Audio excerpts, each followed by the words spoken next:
ನೋಡ್ದ.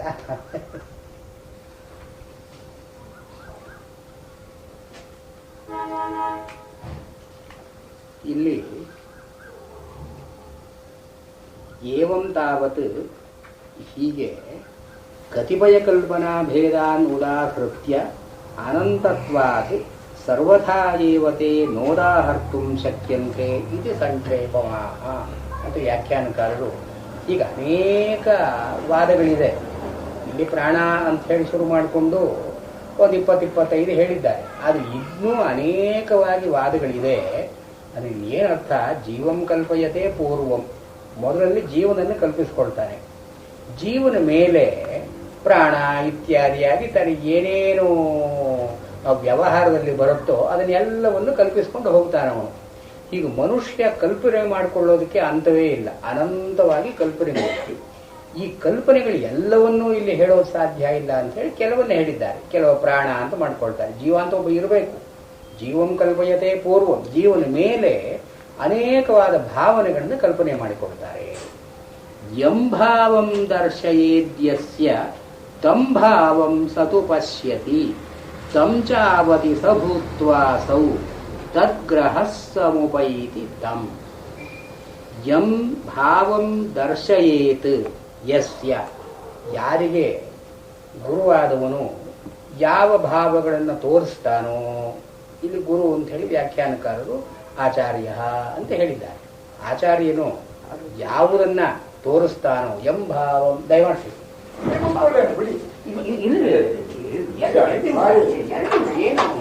ಏನು ತೊಂದರೆ ಇಲ್ಲ.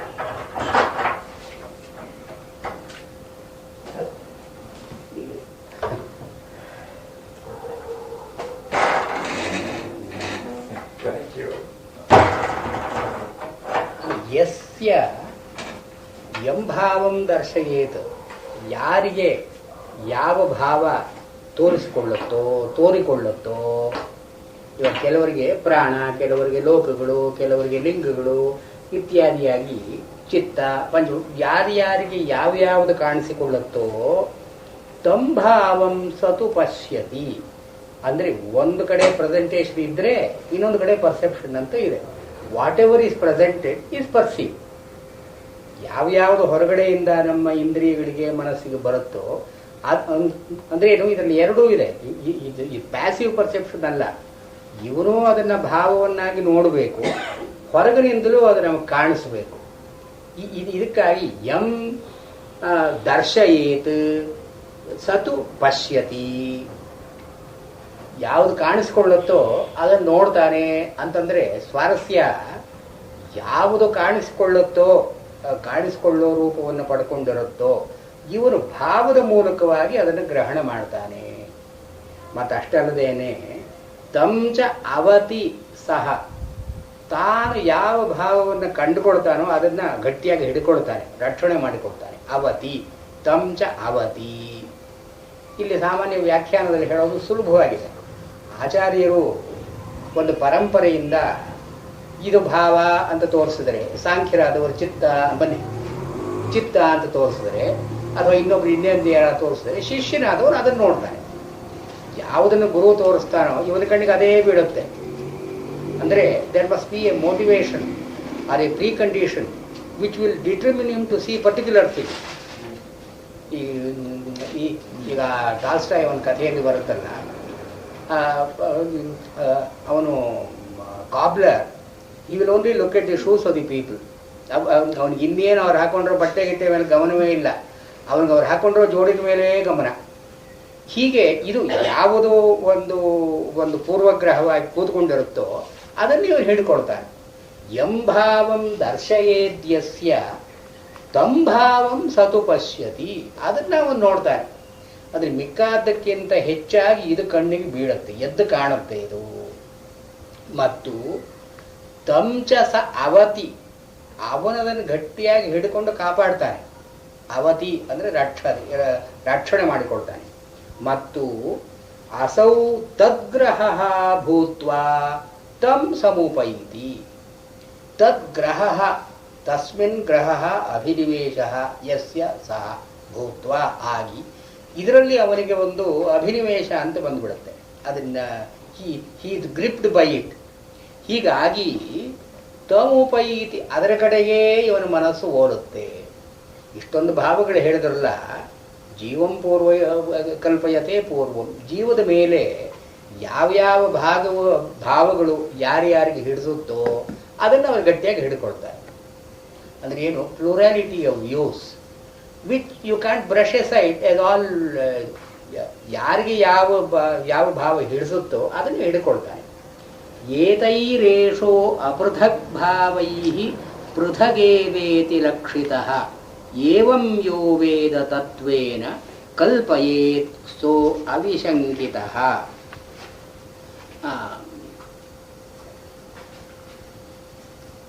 ಏತೈಃ ಏಷಃ ಅಪೃಥಕ್ ಭಾವೈಃ ಪೃಥಕ್ ಏವ ಇತಿ ಲಕ್ಷಿತಃ. ಇಷ್ಟೊಂದು ಭಾವಗಳಿದೆ, ಅನೇಕವಾದ ಭಾವಗಳನ್ನು ಹೇಳಿದ್ರಲ್ಲ, ಇನ್ನೂ ಅನೇಕವಾದ ಭಾವಗಳಿದೆ. ಮನುಷ್ಯನಿಗೆ ಅವನ ವ್ಯವಹಾರಕ್ಕೆ ಆಸ್ಪದವಾಗುವ ಹಾಗೆ ಅನೇಕವಾದ ಭಾವಗಳು ಬರುತ್ತೆ. ಏತೈಹಿ ಅಪೃಥಕ್ ಭಾವೈಹಿ, ಇದು ಜೀವನಿಗಿಂತ ಬೇರೆಯಾದ ಯಾವ ಭಾವವೂ ಇಲ್ಲ. ಜೀವಂ ಪೂರ್ವಯತೆ ಕಲ್ಪಂ, ಮೊದಲು ಜೀವ ಅಂತ ಕಲ್ಪನೆ ಮಾಡಿಕೊಳ್ತಾನೆ. ಅದ್ರ ಮೇಲೆ ಪ್ರಾಣ ಮತ್ತೊಂದು ಏನೇನು ಭಾವಗಳು ಇವನ ಮನಸ್ಸಿಗೆ ಬರುತ್ತೋ ಅದನ್ನೆಲ್ಲ ಇವನು ಕಲ್ಪನೆ ಮಾಡ್ಕೊಳ್ತಾನೆ. ಆದ್ದರಿಂದ ಅಪೃಥಕ್ ಭೂತೈಹಿ, ಇವನ ಜೀವನಿಂದ ಅಥವಾ ಆತ್ಮನಿಂದ ಬೇರೆ ಅಲ್ಲದ ಏತೈಹಿ ಭಾವೈಹಿ, ಅಂದರೆ ಯಾವ ಭಾವವೂ ಜೀವವನ್ನು ಬಿಟ್ಟಿಲ್ಲ. ಅದರಿಂದ ಮೊದಲಲ್ಲೇ ಜೀವಂ ಕಲ್ಪಯತೆ ಪೂರ್ವಂ ಅಂತ ಹೇಳಿದ್ರು. ಆದರೆ ಇವನು ಕಾಣೋದು ಹೇಗೆ ಕಾಣ್ತಾನೆ, ಪೃಥಕ್ ಏವ ಇತಿ ಲಕ್ಷಿತ, ಬೇರೆ ಬೇರೆಯಾಗಿದ್ದ ಹಾಗೆ ಇವನಿಗೆ ಕಾಣುತ್ತೆ. ಪ್ರಾಣ ಅಂತ ಒಂದು, ಚಿತ್ತ ಅಂತ ಒಂದು, ಮನಸ್ಸು ಅಂತ ಒಂದು, ಸ್ಥಿತಿ ಪ್ರಕರಣ ಇತ್ಯಾದಿಯಾಗಿ ಬೇರೆ ಬೇರೆಯಾಗಿ ಇವನು ಕಾಣ್ತಾನೆ. ಅದನ್ನು ಅಂದರೆ ವಾಸ್ತವವಾಗಿ ಇವೆಲ್ಲ ಜೀವನಿಗಿಂತ ಬೇರೆಯಾದದ್ದಲ್ಲ. ಅಪೃಥಕ್ ಭಾವೈಹಿ ಏತೈಹಿ ಏಷಃ, ಈ ಜೀವಿಯಾದವನು ಪೃಥಕ್ ಏವ ಇತಿ ಲಕ್ಷಿತಃ, ಇದು ಬೇರೆ ಬೇರೆಯಾಗಿಯೇ ಇದೆ ಅಂತನ್ನುವ ಒಂದು ಭಾವನೆ ಇವನ ಮನಸ್ಸಿನಲ್ಲಿ ಬರುತ್ತೆ. ಈ ಭಾವಗಳಲ್ಲಿ ಇದನ್ನು ಎಲ್ಲಿ ಹೇಳಿದೆ, ಹಿಂದೆ ಹೇಳಿದ್ರಲ್ಲ, ಹಗ್ಗ ಅಂತ ಇದೆ. ಆ ಹಗ್ಗವನ್ನು ಸರಿಯಾಗಿ ನೋಡದೇ ಇದ್ದರೆ ಅದು ಹಾವು ಅಂತ ಕಾಣ್ಕೊಳ್ಬಹುದು, ಒಂದು ಒಂದು ಕಡ್ಡಿ ಅಂತ ಕಾಣಬಹುದು, ಒಂದು ನೆಲದ ಬಿರುಕು ಅಂತ ಕಾಣಬಹುದು, ನೀರಿನ ಕೋಡಿ ಅಂತ ಕಾಣಬಹುದು. ಅಂದರೆ ಏನು ಬೇಕಾದರೂ ಕಾಣಬಹುದು. ಆದರೆ ಅಲ್ಲಿ ಹಗ್ಗ ದ್ರವ್ಯವಾಗಿ ಇಲ್ಲದೇ ಇದ್ರೆ ಇದು ಯಾವುದೂ ಸಾಧ್ಯ ಇಲ್ಲ. ಅದರಿಂದ ಅಪೃಥಕ್, ಇದು ಯಾವುದೂ ಕೂಡ ಹಗ್ಗವನ್ನು ಬಿಟ್ಟಿಲ್ಲ. ಆದರೆ ಹಗ್ಗ ಅಂತ ಯಾರಿಗೂ ಕಾಣಿಸೋಲ್ಲ. ಇದು ಹಾವು ಅಂತ ನೋಡ್ತಾನೆ ಒಬ್ಬ, ಇನ್ನೊಬ್ಬ ನೀರಿನ ಕೋಡಿ ಅಂತ ನೋಡ್ತಾನೆ, ಇನ್ನೊಬ್ಬ ಒಂದು ಕಡ್ಡಿ ಅಂತ ನೋಡ್ತಾನೆ. ಪೃಥಕ್ ಇವ ಲಕ್ಷಿತ, ಬೇರೆ ಬೇರೆಯಾಗಿದ್ದ ಹಾಗೆ ಇವನು ನೋಡ್ತಾನೆ. ಏವಂ ಯೋ ವೇದ ತತ್ವೇನ ಕಲ್ಪಯೇತ್ ಸಹ ಅವಿಶಂಕಿತ. ಏವಂ ಯೋ ವೇದ, ಯಹ ಏವಂ ಇತ್ತಂ ವೇದ, ಮೂಲಭೂತವಾಗಿ ಒಂದು ಸತ್ಪದಾರ್ಥ ಇದೆ, ಅದರ ಮೇಲೆ ನಾನಾ ವಿಧವಾಗಿ ಕಲ್ಪನೆಗಳು ಬರ್ತಾ ಇದೆ. ಇವೆಲ್ಲ ಕಲ್ಪನೆಗಳು ಅಂತ ಯಹ ವೇದ, ಯಾರು ತಿಳ್ಕೊಳ್ತಾನೋ, ಜಾನಾತಿ, ಅವನು ತತ್ವೇನ ಕಲ್ಪಯೇ, ಇವನು ಆಮೇಲೆ ಮಾಡ್ಕೊಳ್ಳೋದು ಕಲ್ಪನೆಯೇ, ಇದು ಆತ್ಮ ಅಂತ ತಿಳ್ಕೊಳ್ಳೋದು ಕಲ್ಪನೆಯೇ. ಯಾಕೆಂದ್ರೆ ಕಲ್ಪಯತೆ, ಆತ್ಮನನ್ನು ಕಲ್ಪನೆ ಮಾಡ್ಕೊಳ್ತಾನೆ ಅಂತ ಇದೆಯಲ್ಲ. ಆದರೆ ಕಲ್ಪನೆ ಏನು ವ್ಯತ್ಯಾಸ ಏನು, ಇದು ಅವಿಶಂಕಿತ, ಯಾವ ಶಂಕೆಯೂ ಇಲ್ಲದೆ. ಶಂಕೆ ಅಂದ್ರೆ ಯಾವುದು, ಅಧ್ಯಸ್ಥವಾದದ್ದು ನಿರಾಕೃತವಾಗುತ್ತೆ. ಇವಾಗ ಹಗ್ಗವನ್ನು ಹಾವು ಅಂತ ನೋಡ್ತೀವಿ, ದೀಪ ತಂದರೆ ಹಾವು ಹೊರಟೋಗುತ್ತೆ, ಇನ್ನು ಹಗ್ಗ ಮಾತ್ರ ಉಳ್ಕೊಳ್ಳುತ್ತೆ. ಹಾಗೆ ಇವನ ಆತ್ಮತತ್ವ ಅಂತನ್ನೋದು ಇನ್ನು ಏನು ತಂದರೂ ಕೂಡ ಇದು ಹೋಗೋಲ್ಲ. ಇದು ಅವಿಶಂಕಿತ ತತ್ವೇನ ಕಲ್ಪಯೇತ್ ಅಂದ್ರೆ ಆಗಮತಃ ಯುಕ್ತಿತಃ ಚ, ತನ್ನ ಯುಕ್ತಿಯಿಂದ ಶಾಸ್ತ್ರದಿಂದ ಆತ್ಮವಸ್ತು ಇದೆ ಅಂತ ತಿಳ್ಕೊಳ್ತಾನೆ. ಅದಕ್ಕೆ ಮುಂಚೆ ಇವನು ಎಲ್ಲ ಭಾವಗಳು ಇದೆ ಅಂತ ತಿಳ್ಕೊಳ್ಬೇಕು, ಭಾವಗಳಲ್ಲಿ ಪೃಥಕ್ ಭಾವ ಇದೆ ಅಂತ ತಿಳ್ಕೊಳ್ಬೇಕು. ಪೃಥಕ್ ಭಾವದ ಹಿಂದೆ ಒಂದು ಮೂಲವಾಗಿ ಒಂದು ಸತ್ಪದಾರ್ಥ ಇದೆ ಅಂತ ತಿಳ್ಕೊಳ್ಬೇಕು. ಹೀಗೆ ಪೃಥಕ್ ಅಪೃಥಕ್ ಅಂತ ಎರಡೂ ಯಾರು ತಿಳ್ಕೊಳ್ತಾನೋ, ನಾವು ಮಾಡೋ ಕಲ್ಪನೆಗಳು ಆತ್ಮನಿಗಿಂತ ಬೇರೆಯಾಗಿಯೂ ಇದೆ, ಪರಮಾತ್ಮನಿಗಿಂತ ಬೇರೆ ಅಲ್ಲದೆ ಇರುವ ಹಾಗೂ ಇದೆ. ಇದನ್ನು ಯಾರು ತಿಳ್ಕೊಳ್ತಾನೋ ಈ ನೋಟ್ಸ್ ಇಟ್ರು ಅಂದ್ರೆ ಇಲ್ಲಿವರೆಗೆ ಹೇಳಿದ್ದೆ ಯಾವುದೂ ನಿರಾಕರಣೆ ಮಾಡ್ತಾ ಇಲ್ಲ ಇವರು. ಇದು ಅದ್ವೈತ ಸ್ವಾರಸ್ಯ ಅಂತ ಅದೇ ಅಂತ ಹೇಳಿದ್ನಲ್ಲ. ಇವಾಗ ಅದ್ವೈತ ಅಂತ ಮಾತು ಆಲ್ ಕಾಂಪ್ರಿಹೆನ್ಸಿವ್. ಆದರೆ ಇಲ್ಲಿ ಹೇಳಿದ್ದನ್ನೆಲ್ಲ ಅದು ಪೃಥಕ್ಕೂ ಹೌದು ಅಪೃಥಕ್ಕೂ ಹೌದು ಅಂತ ತಿಳ್ಕೊಳ್ಬೇಕು. ಇದನ್ನೇ ಆಚಾರ್ಯರು ಅಧ್ಯಾಸ ಭಾಷ್ಯದಲ್ಲಿ ಸತ್ಯಾನೃತೆ ಮಿಥುನೀಕೃತ್ಯ, ಸತ್ಪದಾರ್ಥ ಒಂದಿದೆ, ಅದರ ಮೇಲೆ ನಮ್ಮ ಭಾವಗಳು ಅಂತ ಅನೃತ ಇದೆ. ಸತ್ಯಾನೃತೆ ಮಿಥುನೀಕೃತ್ಯ ಲೋಕವ್ಯವಹಾರ. ನಮ್ಮ ಲೋಕವ್ಯವಹಾರದಲ್ಲಿ ಸತ್ಪದಾರ್ಥ ಇಲ್ಲದೇ ಇಲ್ಲ, ಸತ್ಪದಾರ್ಥ ಅಂತ ಇದೆ. ಆದರೆ ನಾವು ಅಂದುಕೊಂಡಿದ್ದೆಲ್ಲ ಸತ್ಪದಾರ್ಥ ಅಲ್ಲ, ಅದರಲ್ಲಿ ಅಸದ್ಭಾವವೂ ಇದೆ ಸದ್ಭಾವವೂ ಇದೆ. ಇದು ಹೀಗೆ ಏವಂ ಯೋ ವೇದ ಯಹ ಜಾನಾತಿ, ಯಾರು ಇದನ್ನು ಹೀಗೆ ತಿಳ್ಕೊಳ್ತಾನೋ ಸಹ ನಿಶಂಕಃ ಭವತಿ, ಅವನಿಗೆ ಆಮೇಲೆ ಶಂಕೆ ಇಲ್ಲ. ಇದು ಹೀಗೋ ಇದಿರುತ್ತೆಯೋ, ನಾನು ತಿಳ್ಕೊಂಡ ಮೇಲೂ ಇರುತ್ತೆಯೋ ಇದು ಅಂತನೋ ಶಂಕೆ ಇಲ್ಲ. ಇವನು ತಿಳ್ಕೊಂಡ ಮೇಲೂ ಹೋದರೆ ಸತು ಅಸತು ಅವನಿಗೆ ಗೊತ್ತದು. ಆಮೇಲೆ ಸ್ವಪ್ನಮಾಯೇ ಯಥಾ ದೃಷ್ಟೇ ಗಂಧರ್ವನಗರಂ ಯಥಾ ತಥಾ ವಿಶ್ವಮಿದಂ ದೃಷ್ಟಂ ವೇದಾಂತೇಷು ವಿಚಕ್ಷಣೈಃ. ಸ್ವಪ್ನಮಾಯೇ ಅಂದರೆ ದ್ವಿವಚನದಲ್ಲಿದೆ. ಸ್ವಪ್ನವೂ ಮಾಯೆಯೂ ಸ್ವಪ್ನಮಾಯೆ. ಸ್ವಪ್ನ ಅಂದರೆ 3 ಅವಸ್ಥೆಗಳಲ್ಲಿ ಒಂದಾದದ್ದು. ಮಾಯಾ ಅಂದರೆ ಈ ಅವಸ್ಥೆಗಳಿಗೆ ಸೇರದೇ ಇದ್ರೂ ಕೂಡ ಯಾವುದನ್ನು ಮನಸ್ಸಿನಿಂದ ಹೊರಗೆ ಹಾಕಿ ಪ್ರೊಜೆಕ್ಷನ್ ಅಂತ ಹೇಳಿದ್ವಲ್ಲ, ಇದು ಪ್ರೊಜೆಕ್ಷನ್ ಯಾವುದು ಮಾಡ್ತೀವೋ ಇದು ಮಾಯಾ. ಸ್ವಪ್ನ ಮಾಯೆ, ಸ್ವಪ್ನವೂ ಮಾಯೆಯೂ ಯಥಾ ದೃಷ್ಟೇ ಹೇಗೆ ಕಂಡುಕೊಳ್ತವೆಯೋ, ಹೇಗೆ ನಮಗೆ ಕಾಣಿಸುತ್ತೋ, ಅಥವಾ ಗಂಧರ್ವನಗರಂ ಯಥಾ ದೃಷ್ಟಂ. ಗಂಧರ್ವನಗರ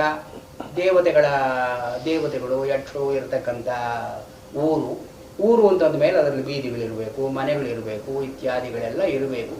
ಹೀಗೆ ನಾವು ಮನಸ್ಸಿನಿಂದ ಏನೇನು ಕಲ್ಪನೆ ಮಾಡಿಕೊಳ್ತೀವೋ, ಕವಿಗಳು ಏನೇನು ಕಲ್ಪನೆ ಮಾಡಿಕೊಳ್ತಾರೋ ಯಥಾ ದೃಷ್ಟಂ, ಹೀಗೆ ತಥಾ ವಿಶ್ವಮಿದಂ ದೃಷ್ಟಂ, ಹೇಗೆ ಅಸತ್ ಇತಿ ದೃಷ್ಟಂ. ಹೀಗೆ ವೇದಾಂತೇಶು ಉಪನಿಷತ್ತುಗಳಲ್ಲಿ ನೋಡೋದು ಹೇಗೆ ವಿಶ್ವಂ, ಈ ವ್ಯವಹಾರದಲ್ಲಿರೋ ಜಗತ್ತು ಕೂಡ ಅದರ ಬಂಡವಾಳ ಇಷ್ಟೇ. ನಾವು ಕನಸಲ್ಲಿ ಏನು ಕಾಣ್ತೀವೋ ಅದರ ಬಂಡವಾಳವೂ ಅದೇ, ಈ ನಾವು ವ್ಯವಹಾರದಲ್ಲಿರೋ ಬಂಡವಾಳವೂ ಇಷ್ಟೇ. ಸತ್ ಅಸತ್ ಎರಡೂ ಮಿಶ್ರವಾಗಿದೆ. ಎಲ್ಲ ಭಾವಗಳು. ಇವಾಗ ನಾವಿಲ್ಲಿ ಏನು ಭಾವಗಳು ಮಾಡ್ಕೊಳ್ತೀವೋ ಕನಸಲ್ಲಿ ಇನ್ನೊಂದು ಥರ ಭಾವಗಳು ಮಾಡ್ಕೊಳ್ತೀವಿ, ಮಾಯೆಯಲ್ಲಿ ಇನ್ನೊಂದು ಥರ ಭಾವಗಳು ಮಾಡ್ಕೊಳ್ತೀವಿ. ಹೀಗೆ ಸ್ವಪ್ನಮಾಯೇ ಯಥಾ ದೃಷ್ಟೇ ಒಂದು, ಗಂಧರ್ವನಗರಂ ಯಥಾ ದೃಷ್ಟಂ ತಥಾ ವಿಶ್ವಮಿದಂ ದೃಷ್ಟಂ ವೇದಾಂತೇಷು ವಿಚಕ್ಷಣೈಃ. ವಿಚಕ್ಷಣ ಅಂದರೆ ವಿಶೇಷವಾಗಿ ನೋಡ್ತಕ್ಕಂಥ ಶಕ್ತಿ ಯಾರಿಗಿದೆಯೋ ಅವನು ವಿಚಕ್ಷಣ, ನಿಪುಣತರ ದರ್ಶಿ. ವಿಚಕ್ಷಣ, ಚಕ್ಷ ಅಂತ ಅನ್ನೋ ಮಾತು, ಚಕ್ಷ ಅಂತ ನೋಡ್ತಕ್ಕದ್ದು, ಕಣ್ಣಿರ್ತಕ್ಕಂತಹದ್ದು ಅಂತ. ಚಕ್ಷಣ ಅಂದರೆ ನೋಡ್ತಕ್ಕಂಥ ವ್ಯಾಪಾರ. ವಿ ಅಂತನೋ ಉಪಸರ್ಗವನ್ನು ಸೇರಿಸಿ ವಿಶೇಷವಾಗಿ ನೋಡ್ತಕ್ಕಂತಹ ಶಕ್ತಿ ಇರತಕ್ಕಂಥವನು ವಿಚಕ್ಷಣ, ನಿಪುಣತರ ದರ್ಶಿ. ನಾವು ನೋಡೋದಕ್ಕಿಂತ ಚೆನ್ನಾಗಿ ನೋಡತಕ್ಕ ಸಾಮರ್ಥ್ಯ ಇದ್ದವನು ವಿಚಕ್ಷಣ. ಹೀಗೆ ವೇದಾಂತೇಶು ಉಪನಿಷತ್ತುಗಳಲ್ಲಿ ಏನು ಯತ್ರ ಹಿ ದ್ವೈತಮಿವ ಭವತಿ ಯೈಹ ನಾನಾ ಏವ ಪಶ್ಯತಿ ಆತ್ಮೈವೇದಂ ಸರ್ವಂ. ಉಪನಿಷತ್ತುಗಳಲ್ಲಿ ಹೀಗೆಲ್ಲ ಹೇಳಿದೆಯಲ್ಲ, ಇದನ್ನ ಯಾರು ತಿಳ್ಕೊಂಡಿದ್ದಾನೋ ಅವನಿಗೆ ವಿಶ್ವವೂ ಕೂಡ ಸತ್ ಅಸತ್ ಮಿಶ್ರವಾಗಿರ್ತಕ್ಕಂಥದ್ದು. ಆತ್ಮವಸ್ತು ಇದೆ, ಅದರ ಮೇಲೆ ಭಾವಗಳಿದೆ.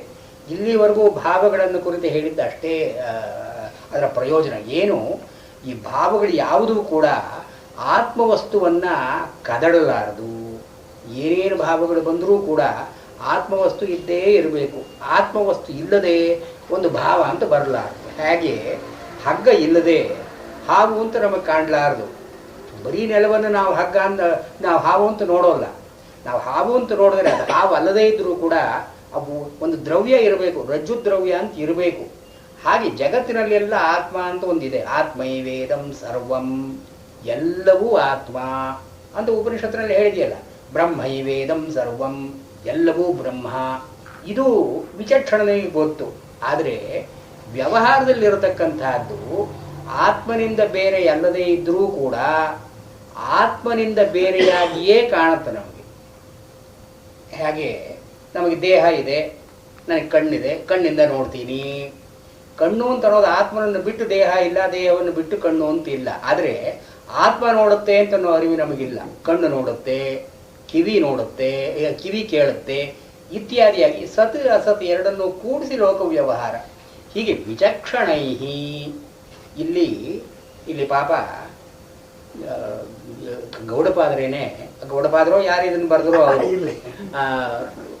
ಸ್ವಪ್ನಮಾಯೇ ಯಥಾ ದೃಷ್ಟೇ ಗಂಧರ್ವನಗರಂ ಯಥಾ ತಥಾ ವಿಶ್ವಮಿದಂ ದೃಷ್ಟಂ.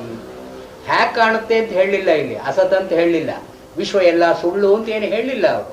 ಇಲ್ಲಿ ಅಸತ್ ಅಂತ ನಾವು ಪದವೇ ಪಾಪ ಪ್ರಯೋಗ ಮಾಡಿಲ್ಲ. ವ್ಯಾಖ್ಯಾನಕಾರರು ಅದನ್ನು ಪ್ರಯೋಗ ಮಾಡಿ ಎಲ್ಲ ಸುಳ್ಳು ಅಂತ ಹೇಳಿದ್ದಾರೆ, ಎಲ್ಲವೂ ಸುಳ್ಳು ಅಂತ ಕಾಣುತ್ತೆ ಅಂತ ಒಂದು ಅರ್ಥ ಹೊರಡಿಸಿದ್ದಾರೆ. ಅದಕ್ಕೇನು ಗಮಕ ಇಲ್ಲ. ಇಲ್ಲಿ ಆ ಶ್ಲೋಕದಲ್ಲಿ ಈ ಕನಸನ್ನೇ ಹೇಗೆ ಕಾಣ್ತೀವೋ ನಾವು ಇದನ್ನೂ ಹಾಗೆ ನೋಡ್ತೀವಿ. ಜಾಗೃತಿನಲ್ಲಿಯೂ ಹಾಗಿದೆ. ಕನಸನ್ನು ಸುಳ್ಳು ಅಂತ ಹೇಗೆ ಹೇಳ್ತೀರಿ? ಭಾವಗಳಿದ್ರೆ ಕನಸು ಬರುತ್ತೆ. ಕನಸಿಗೆ ದ್ರವ್ಯ ಇಲ್ಲದೆ ಕನಸು ಅಂತ ಯಾಕೆ ಬರುತ್ತೆ? ಕನಸು ಸುಳ್ಳು ಅಂತ ಅನ್ನೋದನ್ನು ಯಾರು ಹೇಳ್ತಾರೆ? ಇದು ವೈತಥ್ಯ ಅಂತನೋ ಮಾತಿನಲ್ಲಿ ಮಿಥ್ಯಾ ಅಂತನೋ ಅರ್ಥ ಇಲ್ಲ. ವಿತಥ, ಇದ್ದದ್ದು ಇಲ್ಲದೆ ಇರೋ ಹಾಗೆ ಕಾಣೋದು ವಿತಥ, ಅದರ ಭಾವ ವೈತಥ್ಯ. ಸೊ ಸ್ವಪ್ನಕ್ಕೆ ಅದಕ್ಕೆ ರೀಸನ್ನೇ ಇಲ್ಲ, ಕಾಸೇ ಇಲ್ಲ ಅಂತ ಹೇಳೋ ಹಾಗಿಲ್ಲ. ಮೋಟಿವೇಶನ್ ಇರುತ್ತೆ, ಅದಕ್ಕೆ ಮೂಲಭೂತವಾದ ಸಾಮಗ್ರಿ ಇರುತ್ತೆ, ವಾಸನೆಗಳಿರುತ್ತೆ, ಕಾಮನೆಗಳಿರುತ್ತೆ. ಈ ವಾಸನಾ ಕಾಮನ ಎಲ್ಲ ಇದ್ರೆ ಒಂದು ಸ್ವಪ್ನ ಅಂತ ಆಗುತ್ತೆ. ಇವರದ್ದ ಸ್ವಪ್ನವನ್ನೇನು ಸುಳ್ಳು ಅಂತ ಹೇಳಲಿಲ್ಲ ಇವರು. ಯಥಾ ಹೇಗೆ ಕನಸಾಗುತ್ತೋ, ಅಥವಾ ನಾವು ಗಾಳಿ ಗೊಬ್ಬರ ಕಟ್ತೀವಿ ಹಾಗಾಗುತ್ತೆ ಹೀಗಾಗುತ್ತೆ, ಮಾಯ, ಇವೆಲ್ಲ ಮಾಯ. ಗಂಧರ್ವ ನಗರ ಇದು ಕ್ಯಾಸಲ್ಸ್ ಇನ್ ದಿ ಏರ್. ಇದು ನಮ್ಮಲ್ಲಿ ಇಚ್ಛೆ ಇಲ್ಲದೆ ಕ್ಯಾಸಲ್ಸ್ ಇನ್ ದಿ ಏರ್ ಕಟ್ಟೋಕೆ ಸಾಧ್ಯವೋ? ನಾವು ಕಾಮನೆ ಅಂತ ಒಂದು ಇರಬೇಕು. ನಾವು ಕಟ್ಟೋ ಗಾಳಿಯಲ್ಲೇ ನಾವು ಗೋಪುರ ಕಟ್ಟಿದ್ರು ಕೂಡ ನಾವು ನೋಡಿರೋ ಗೋಪುರದ ವಾಸನೆಯಿಂದಲೇ ಈ ಗೋಪುರ ಕಟ್ಟೋದು. ನಾವು ಅದನ್ನು ಬಿಟ್ಟು ಏನೂ ಕಟ್ಟೋ ಹಾಗಿಲ್ಲ. ಹೀಗೆ ವಾಸನೆಗಳು, ಕಾಮನೆಗಳು ಮತ್ತು ವಾಸ್ತವವಾದ ಒಂದು ವಸ್ತು ಇದರ ಸಂಪರ್ಕದಿಂದ, ಸನ್ನಿಕರ್ಷದಿಂದ, ವ್ಯವಹಾರದಿಂದ ಹೇಗಿದೆಯೋ ಹಾಗೆಯೇ ವಿಶ್ವಮಿದಂ ದೃಷ್ಟಂ. ಈ ಜಗತ್ತು ಹಾಗೆಯೇ ಇದೆ. ಅಂದರೆ ಆತ್ಮನಿಂದ ಬೇರೆಯಾಗಿದೆ, ಆತ್ಮನಿಂದ ಬೇರೆಯಾಗದೇ ಇದೆ. ಇದು ವೇದಾಂತೇಶು ವಿಚಕ್ಷಣೈ ದೃಷ್ಟಂ. ವೇದಾಂತ ಉಪನಿಷತ್ತುಗಳಲ್ಲಿ ಹೇಳಿರೋದು ಇದು. ಇಲ್ಲಿ ಜಗತ್ತು ಸುಳ್ಳು ಅಂತನ್ನೋ ಮಾತನ್ನೇ ಏನು ಹೇಳಿಲ್ಲ ಅವರು. ಆದರೆ ಮುಂದಿನ ಶ್ಲೋಕ, ಮುಂದಿನ ಕಾರಿಕೆ ಸ್ವಲ್ಪ it smacks of the Shunyavada position. ನ ನಿರೋಧೋ ನ ಚೋತ್ಪತ್ತಿ ನ ಬದ್ಧೋ ನ ಚ ಸಾಧಕಃ ನ ಮುಮುಕ್ಷುರ್ನ ವೈ ಮುಕ್ತಃ ಇತ್ಯೇಷಾ ಪರಮಾರ್ಥತಾ. ಲೋಕದಲ್ಲಿ ನಿರೋಧ ಅಂತನೋದಿಲ್ಲ, ಉತ್ಪತ್ತಿ ಅಂತನೋದಿಲ್ಲ. ಉತ್ಪತ್ತಿ ಇದ್ದರೆ ನಿರೋಧ ಅಂತಿರುತ್ತೆ. ಎಲ್ಲಿ ಉತ್ಪತ್ತಿ ಇಲ್ಲವೋ ಅದಕ್ಕೆ ನಿರೋಧ ಅಂತಿಲ್ಲ. ಅಂದರೆ ನಿರೋಧ ಅಂದ್ರೆ ನಾಶ. ನಾಶ ಅಂತ ಎಲ್ಲಿ ಆಗಿರುತ್ತೋ, ನಾಶವಾದ ಮೇಲೆ ಒಂದು ವಸ್ತು ಹುಟ್ಟುತ್ತೆ, ಒಂದು ವಸ್ತು ಇರುತ್ತೆ, ಹೋಗುತ್ತೆ. ನಾಸತೋ ವಿದ್ಯತೆ ಭಾವ ನ ಅಭಾವೋ ವಿದ್ಯತೆ ಸತಃ. ಇದೆ ಅಂತನ್ನೋದಕ್ಕೆ ಅದು ಹೋಗುತ್ತೆ ಅಂತನ್ನೋ ಹಾಗಿಲ್ಲ, ಇಲ್ಲ ಅಂತನ್ನೋದಕ್ಕೆ ಬರುತ್ತೆ ಅಂತನ್ನೋ ಹಾಗಿಲ್ಲ. ನ ನಿರೋಧ ನ ಚ ಉತ್ಪತ್ತಿ. ಲೋಕದಲ್ಲಿ ಯಾವುದೂ ಹುಟ್ಟೋಲ್ಲ, ಯಾವುದೋ ನಾಶವಾಗೋಲ್ಲ. ಮತ್ತು ನ ಬದ್ಧೋ ನ ಚ ಸಾಧಕ. ಯಾರು ಕಟ್ಟು ಹಾಕ್ಕೊಂಡ್ರೋರು, ಯಾರನ್ನ ಏನು ಕಟ್ಟು ಹಾಕ್ಕೊಂಡಿದೆ? ಬಂಧನ ಅಂತ ಎಲ್ಲಿದೆ? ಮತ್ತು ಬಂಧನದಿಂದ ಬಿಡಿಸ್ಕೊಳ್ಬೇಕು ಅಂತ ಯಾರು ಪ್ರಯತ್ನ ಪಡ್ತಾ ಇದ್ದಾನೆ? ಸಾಧಕ. ನ ಬದ್ಧ ನ ಚ ಸಾಧಕ. ಅಂದರೆ ಸಂಸಾರಿ ಜೀವರಲ್ಲಿ ನಮ್ಮನ್ನು ಕಟ್ಟು ಹಾಕ್ಕೊಂಡಿದೆ ಅಂತ ಅನ್ನೋರು ಯಾರು? ಅದಕ್ಕೆ ಕಟ್ಟನ್ನು ಕಳಚಿಕೊಳ್ಳಬೇಕು ಅಂತ ಅನ್ನೋರು ಯಾರು ಸಾಧಕರು? ಮತ್ತು ನ ಮುಮುಕ್ಷು ನ ವೈ ಮುಕ್ತ. ಮೋಕ್ಷಕ್ಕೆ ಅಪೇಕ್ಷೆ ಪಡೋರು ಯಾರು? ಮೋಕ್ಷ ಅಂತ ಏನಿದೆ? ಯಾವುದೂ ಇಲ್ಲ. ಮೋಕ್ಷಕ್ಕೆ ಅಪೇಕ್ಷೆ ಪಡೋರು ಇಲ್ಲ, ಮೋಕ್ಷವೂ ಇಲ್ಲ. ಇತ್ಯೇಷ ಪರಮಾರ್ಥ. ದಿಟವಾಗಿ ಹೇಳೋದಾದ್ರೆ ಬಂಧವೂ ಇಲ್ಲ, ಮೋಕ್ಷವೂ ಇಲ್ಲ, ಇವನ ಸಾಧಕನೂ ಇಲ್ಲ, ಅವನ ಬದ್ಧವೂ ಇಲ್ಲ, ಹುಟ್ಟು ಅಂತಿಲ್ಲ, ಸಾವು ಅಂತಿಲ್ಲ. ಇದು ಶೂನ್ಯವಾದ ಪ್ರದೇಶದ್ದೇ. ಯಾವುದಿಲ್ಲ. ಇಲ್ಲಿ ಇದು ಅದ್ವೈತಕ್ಕೆ ಹೇಗೂ ಸರಿ ಹೋಗಲ್ಲ ಇದು ಈ ಶ್ಲೋಕ. ಇಲ್ಲಿ ಬಂಧ ಅಂತ ಅನ್ನೋದು ವಾಸ್ತವವಾಗಿ ಇರದೇ ಇದ್ರೆ ಮೋಕ್ಷ ಅಂತ ಅನ್ನೋ ಮಾತಿಗೆ ಅರ್ಥ ಇಲ್ಲ. ಮೋಕ್ಷ ಅಂತ ಅನ್ನೋ ಮಾತಿಗೆ ಅರ್ಥ ಇರದೇ ಇದ್ರೆ ಮುಮುಕ್ಷುತ್ವ ಅಂತ ಇಲ್ಲ. ಮುಮುಕ್ಷುತ್ವ ಇರದೇ ಇದ್ರೆ ಶಾಸ್ತ್ರದ ಪ್ರಯೋಜನ ಇಲ್ಲ. ದರ್ಶನ ಯಾಕಬೇಕು? ಇಲ್ಲಿ ಶಾಸ್ತ್ರ ವೈಯರ್ಥ್ಯ ಅಂತ ಶಾಸ್ತ್ರ ವ್ಯರ್ಥವಲ್ಲ ಅಂತ ಹೇಳಬೇಕಾದ್ರೆ ಬಂಧ ಇದೆ ಅಂತ ಒಪ್ಪಿಕೊಳ್ಬೇಕು. ನಾವು ಬಂಧ ಇದೆ, ಕಳಚಿಕೊಳ್ಳೋ ಕಾತರ ನಮಗಿದೆ, ಆದ್ದರಿಂದ ನಾವು ಶಾಸ್ತ್ರಕ್ಕೆ ಹೋಗು. ಶಾಸ್ತ್ರದ ಪ್ರಯೋಜನವೇ ಯಾರು? ನಾವು ಬಂಧರಲ್ಲ ಅಂತಂದ್ರೆ ಶಾಸ್ತ್ರದ ಪ್ರಯೋಜನ ಇಲ್ಲ. ಬಹಳ ಜನ ಲೋಕದಲ್ಲಿ 90% ಆಫ್ ದಿ ಪೀಪಲ್ ಅವ್ರಿಗೆ ಶಾಸ್ತ್ರ ಬೇಕಾಗಿಲ್ಲ. ಯಾಕೆಂದ್ರೆ ಅವ್ರು ಬದ್ಧ ಅಂತ ಅರಿವಿಲ್ಲ ಅವರಿಗೆ. ಅವ್ರು ಮುಕ್ತರು ಅಂತ ತಿಳ್ಕೊಂಡಿದ್ದಾರೆ. ಹೀಗೆ ಯಾರಿಗೆ ಬಂಧ ಅಂತ ಒಂದು ಇದೆಯೋ ಅವನು ಸಾಧಕ ಅಂತ ಆಗ್ತಾನೆ. ಸಾಧಕ ಅಂತ ಆದ್ರೆ ಮುಮುಕ್ಷುತ್ವ ಅಂತ ಒಂದು ಬರುತ್ತೆ. ಮುಮುಕ್ಷುತ್ವ ಅಂತ ಬಂದ್ರೆ ಒಂದು ಮುಕ್ತಿ ಅಂತ ಬರುತ್ತೆ. ಯಾವುದೂ ಇಲ್ಲ. ನ ಉತ್ಪತ್ತಿ ನ ನಿರೋಧ ಇತ್ಯೇಷ ಪರಮಾರ್ಥದ. ಆದ್ರೆ ವಾಸ್ತವ ಇದೆಯಲ್ಲ ಇವೆಲ್ಲ ಮಾಯಿಕ. ಮಾಯೆಯ ಉತ್ಪತ್ತಿ, ನಿರೋಧ, ಬಂಧ, ಸಾಧಕ, ಮುಮುಕ್ಷುತ್ವ ಇವೆಲ್ಲ ಕಲ್ಪನೆಗಳು. ಮಾಯೆಯ ಇವೆಲ್ಲ ನ ಪರಮಾರ್ಥ. ಪರಮಾರ್ಥದಲ್ಲಿ ಇಲ್ಲ ಅಂದ್ರೆ ಏನು? ವ್ಯವಹಾರದಲ್ಲಿ ಇದೆ. ವ್ಯವಹಾರದಲ್ಲಿ ಹೇಗೆ ಬಂತು ಇದ್ರೆ ಮಾಯೆಯಿಂದ ಬಂತು. ಇಲ್ಲಿ ಇದೇ ಇದೇ ಶ್ಲೋಕ ಮಾಧ್ಯಮಿಕ ಕಾರಿಕೆಯಲ್ಲೂ ಬರುತ್ತೆ. ನಾಗಾರ್ಜುನ ಮಾಧ್ಯಮಿಕ ಕಾರಿಕೆಯಲ್ಲಿ ಇದೇ ಶ್ಲೋಕ ಬರುತ್ತೆ. ಇದೇ ಶ್ಲೋಕ ಬಂದಾಗ ಚಂದ್ರಕೀರ್ತಿ ಅದಕ್ಕೆ ವ್ಯಾಖ್ಯಾನ ಮಾಡುವಾಗ ಏನು ಹೇಳ್ತಾರೆ? ಎಲ್ಲ ಲೋಕದಲ್ಲಿರೋದು ಸಾಧ್ಯ ಸಾಧನ ವ್ಯವಹಾರ. ಸಾಧ್ಯ ಅಂದ್ರೆ ನಾವು ಏನನ್ನು ಪಡ್ಕೊಳ್ಬೇಕೋ ಅದು ಸಾಧ್ಯ. ಆ ಪಡ್ಕೊಳ್ಳೋದಕ್ಕೆ ಯಾವುದು ನೆರವಾಗುತ್ತೋ ಅದು ಸಾಧನ. ಲೋಕದಲ್ಲಿ ಇಷ್ಟೇ ಇರೋದು ಸಾಧ್ಯ, ಸಾಧನ, ವ್ಯವಹಾರ. ಯಾವುದೋ ನಮಗೆ ಅಪೇಕ್ಷಿತವಾದದ್ದು ಒಂದಿದೆ, ಇದಿದ್ರೆ ಅದು ಸಿಗುತ್ತೆ ಅಂತ ನಮಗೆ ಒಂದು ಅರಿವಿದೆ. ಇದನ್ನು ಪಡ್ಕೊಂಡು ಅದನ್ನು ಪಡ್ಕೊಳ್ಳೋದಕ್ಕೆ ಪ್ರಯತ್ನ ಪಡ್ತೀವಿ. ಸಾಧ್ಯ, ಸಾಧನ, ವ್ಯವಹಾರ ಅಂತ ಒಂದಿದೆ. ಇದರಲ್ಲಿ ಮೂಲಭೂತವಾಗಿ ಅನೇಕ ಭಾವನೆಗಳಿದೆ. ಭಾವಗಳು ಅಂತಲೇ ಅವ ಚಂದ್ರಕೀರ್ತಿ ಭಾವಗಳು ಅಂತಲೇ ಹೇಳ್ತಾರೆ.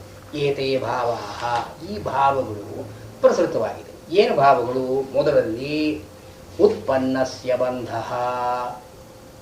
ಯಾವುದು ಉತ್ಪತ್ತಿಯನ್ನು ಹೊಂದಿದೆಯೋ ಅಂದ್ರೆ ಯಾವುದು ಕಾಣಿಸಿಕೊಂಡಿದೆಯೋ ಆ ಕಾಣಿಸಿಕೊಂಡಿರೋ ಕಾರಣದಿಂದಲೇ ಅದಕ್ಕೊಂದು ಬಂಧ ಅಂತಿದೆ. ಉತ್ಪನ್ನಸ್ಯ ಬಂಧ. ಯಾವ್ಯಾವುದು ಕಣ್ಣಿಗೆ ಕಾಣಿಸ್ಕೊಳ್ತಾ ಇದೆಯೋ ಅದಕ್ಕೆ ಒಂದು ಬಂಧ ಅಂತ ಅನ್ನೋದು ಸಹಜವಾಗಿ ಬರತಕ್ಕಂಥದ್ದು. ಈ ವೇದಾಂತದಲ್ಲಿ ವಿಷಯ ಅಂತ ಅನ್ನೋ ಮಾತಿಗೂ ಇದೇ ಅರ್ಥ ಅಂತ ಹೇಳಿದ್ದೀನಿ.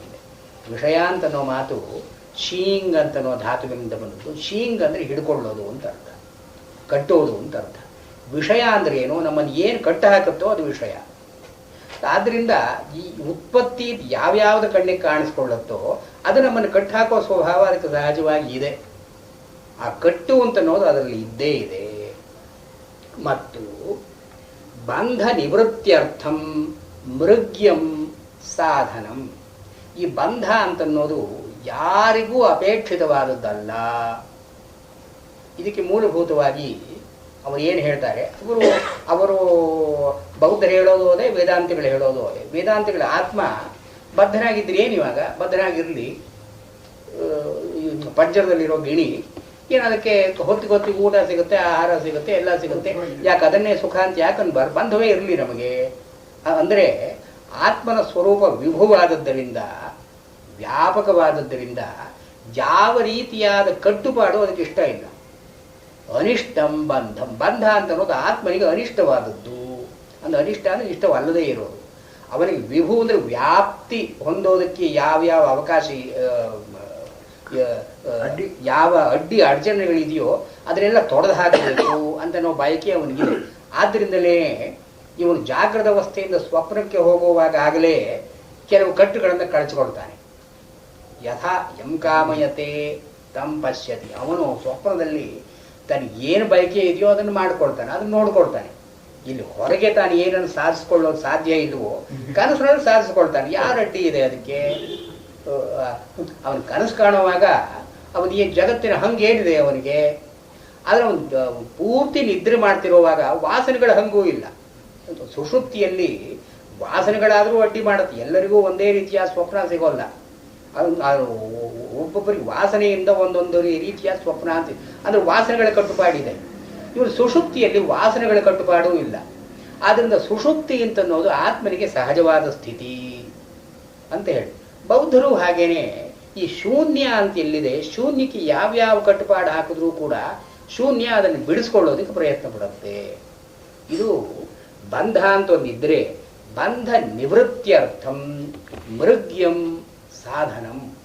ಯಾವುದಾದ್ರೂ ಒಂದು ಬಂಧವನ್ನು ಬಿಡಿಸ್ಕೊಳ್ಳೋದು ಹೇಗೆ ಅಂತನ್ನೋ ಯೋಚನೆಯನ್ನು ಮಾಡಿಯೇ ಮಾಡ್ತಾನೆ ಮನುಷ್ಯ. ಕಟ್ಟುಪಾಡಿದ್ರೆ ಈ ಕಟ್ಟಿನಿಂದ ಕಳಚಿಕೊಳ್ಳೋದು ಹೇಗೆ ಅಂತ ಒಂದು ಮೃಗ್ಯಂ ಅಂದ್ರೆ ಹುಡುಕಬೇಕಾದಂತೂ ಒಂದು ಸಾಧನ. ಈಗಿಲ್ಲ, ಇದ್ದಿದ್ರೆ ಬಂಧ ಇರ್ತಾ ಇರಲಿಲ್ಲ. ಇಲ್ಲದೆ ಇರೋದನ್ನು ಉಂಟು ಮಾಡಿಕೊಳ್ಬೇಕು. ಬಂಧ ಅಂತ ಅನ್ನೋದು ಇದೆ, ಬಂಧ ನಿವೃತ್ತಿ ಸಾಧನ ಈಗಿಲ್ಲ. ಸೊ ಇದ್ದದ್ದನ್ನು ಹೋಗಲಾಡಿಸ್ಕೊಡ್ಬೇಕಾದ್ರೆ ಇಲ್ಲದೇ ಇದ್ದದ್ದನ್ನು ನಾವು ಪಡ್ಕೊಳ್ಬೇಕು. ಇದು ಮೃಗ್ಯಂ ಅಂತ ನಾವು ಮಾತನಾಡಿರೋ ಸ್ವಾರಸ್ಯ. ಬಂಧ ನಿವೃತ್ತ್ಯರ್ಥಂ ಮೃಗ್ಯಂ ಸಾಧನಂ.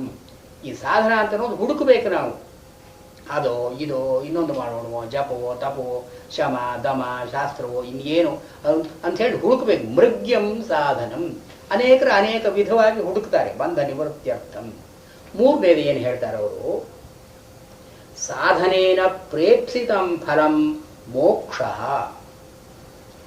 ಯಾರು ಸಾಧನೆಯಿಂದ ಏನನ್ನು ಪಡ್ಕೊಳ್ಬೇಕು ಅಂತ ಇವರ ಮನಸ್ಸಿನಲ್ಲಿ ಇದೆಯೋ ಇದನ್ನು ನಾವು ಮೋಕ್ಷ ಅಂತ ಕರಿತೀವಿ. ಮೋಕ್ಷ ಅಂದ್ರೆ ಬಿಡುಗಡೆ. ಮೋಕ್ಷ ಅಂತ ಅನ್ನೋ ಮಾತಿಗೆ ಮುಚ್ಚ ಧಾತು. ಮುಚ್ಚ ಅಂದ್ರೆ ಬಿಡಿಸ್ಕೊಳ್ಳೋದು ಅಂತ ಅರ್ಥ. ಮೋಕ್ಷ ಅಂದ್ರೆ ಬಿಡಿಸ್ಕೊಳ್ಳೋದು. ಈ ಭಗವಂತನಿಂದ ಬಿಡಿಸ್ಕೊಳ್ಳೋದೇ ಮೋಕ್ಷ. ಇದು ಸಾಧನೇನ ಪ್ರೇಪ್ಸಿತಂ ಫಲಂ. ಯಾವುದನ್ನ ಸಾಧನೆಯಿಂದ ನಾವು ಪಡೆದುಕೊಳ್ಳೋದಕ್ಕೆ ಬಯಸ್ತೀವೋ ಅದನ್ನು ಮೋಕ್ಷ ಅಂತ ಹೇಳ್ತಾರೆ. ಮೂರಾದ ಮೇಲೆ ಬದ್ಧಸ್ಯ ಏವ ಮೋಕ್ಷಾಪೇಕ್ಷ. ಬದ್ಧನಾಗಿರೋನಿಗೆ ಮಾತ್ರ ಮೋಕ್ಷದ ಅಪೇಕ್ಷೆ. ಅವನು ಬದ್ಧನಾಗಿ ಇಲ್ಲದೇ ಇದ್ದವನಿಗೆ ಮೋಕ್ಷದ ಅಪೇಕ್ಷೆ ಇಲ್ಲ. ಇದು ಸಾಧ್ಯ ಸಾಧನ ವ್ಯವಹಾರದಲ್ಲಿ ಬರತಕ್ಕಂಥದ್ದು ಅಂತ ಚಂದ್ರಕೀರ್ತಿ ಹೀಗೆ ಹೇಳಿ, ಈ ಎಲ್ಲವೂ ಕೂಡ ಈ ಉತ್ಪತ್ತಿ ನಿರೋಧ ಅಂತದವ್ರ ಮೇಲೆ ನಿಂತಿದೆ. ಎಲ್ಲ ಸಾಧನೆಗಳು ನಮ್ಮ ಲೋಕ ವ್ಯವಹಾರಗಳೆಲ್ಲ ಉತ್ಪತ್ತಿ ನಿರೋಧ ಅಂತ ನಾವು ಎರಡು ಮಾತುಗಳ ಮೇಲೆ ನಿಂತಿದೆ. ಇಲ್ಲದೆ ಇರೋದನ್ನು ಉಂಟು ಮಾಡೋದು, ಇದ್ದದ್ದನ್ನು ಹೋಗಲಾಡಿಸ್ಕೊಳ್ಳೋದು. ಬಂಧ ಇದೆ, ಅದನ್ನು ಹೋಗಲಾಡಿಸ್ಕೊಳ್ಳೋದು, ಇದು ನಿರೋಧ. ಸಾಧನ ಇವಾಗಿಲ್ಲ, ಅದನ್ನು ಪಡ್ಕೊಳ್ಳೋದು, ಇದು ಉತ್ಪತ್ತಿ. ಆದ್ದರಿಂದ ಎಲ್ಲ ವ್ಯವಹಾರಕ್ಕೂ ಕೂಡ ಮೂಲಭೂತವಾಗಿ ಇರತಕ್ಕಂಥದ್ದು ಈ ವ್ಯಾಪಾರ ಎರಡು, ಉತ್ಪತ್ತಿ ನಿರೋಧ. ಎಷ್ಟು ಚೆನ್ನಾಗಿದೆ ನೋಡಿ ಅವರ ಅನಾಲಿಸಿಸ್ಸು, ಅವರ ಆಂಟೊಲಾಜಿಕಲ್ ಆ್ಯಂಡ್ ಫೆನೊಮೆನಾಲಜಿಕಲ್ ಅನಾಲಿಸಿಸ್. ನಾವು ಏನು ಕೆಲಸ ಮಾಡಿದ್ರು ಕೂಡ ಇದರಲ್ಲಿ ಎರಡಿದ್ದೇ ಇದೆ, ಉತ್ಪತ್ತಿ ನಿರೋಧ ಇದೆ. ಒಂದು ಉಂಟಾಗುತ್ತೆ, ಒಂದು ಹೋಗುತ್ತೆ. ಈ ನಾವು ಸಾಮಾನ್ಯವಾಗಿ ಹೇಳ್ತೀವಲ್ಲ, ದೇವರು ಎಲ್ಲವನ್ನೂ ನಮಗೆ ಕೊಡೋಲ್ಲ, ಒಂದು ಕೊಟ್ಟರೆ ಒಂದು ಕಳ್ಕೊಳ್ತಾನೆ ಅಂತ. ಒಂದು ಕೊಡ್ತಾನೆ, ಒಂದು ತಗೊಳ್ತಾನೆ. ದೇವರು ಎಲ್ಲವನ್ನೂ ಕೊಡೋಲ್ಲ.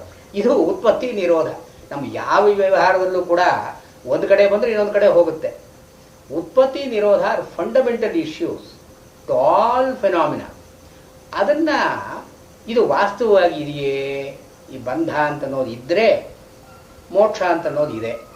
ಈ ಬಂಧ ಅಂತ ಅನ್ನೋದು ಸತ್ಪದಾರ್ಥ ಇದ್ರೆ ಆ ಸತ್ಪದಾರ್ಥಕ್ಕೆ ನಾಶ ಅಂತ ಯಾವತ್ತಿಗೂ ಇಲ್ಲ. ನಾಸತೋ ವಿದ್ಯತೆ ಭಾವ ನ ಅಭಾವೋ ವಿದ್ಯತೆ ಸದ. ಸತ್ ಇದೆ ಅಂತ ಒಂದಾದರೆ ಅದು ಯಾವತ್ತೂ ಹೋಗೋದು ಸಾಧ್ಯ ಇಲ್ಲ. ಬಂಧ ಅಂತ ಒಂದಿದ್ರೆ ಬಂಧ ಹೋಗೋದು ಸಾಧ್ಯವೇ ಇಲ್ಲ.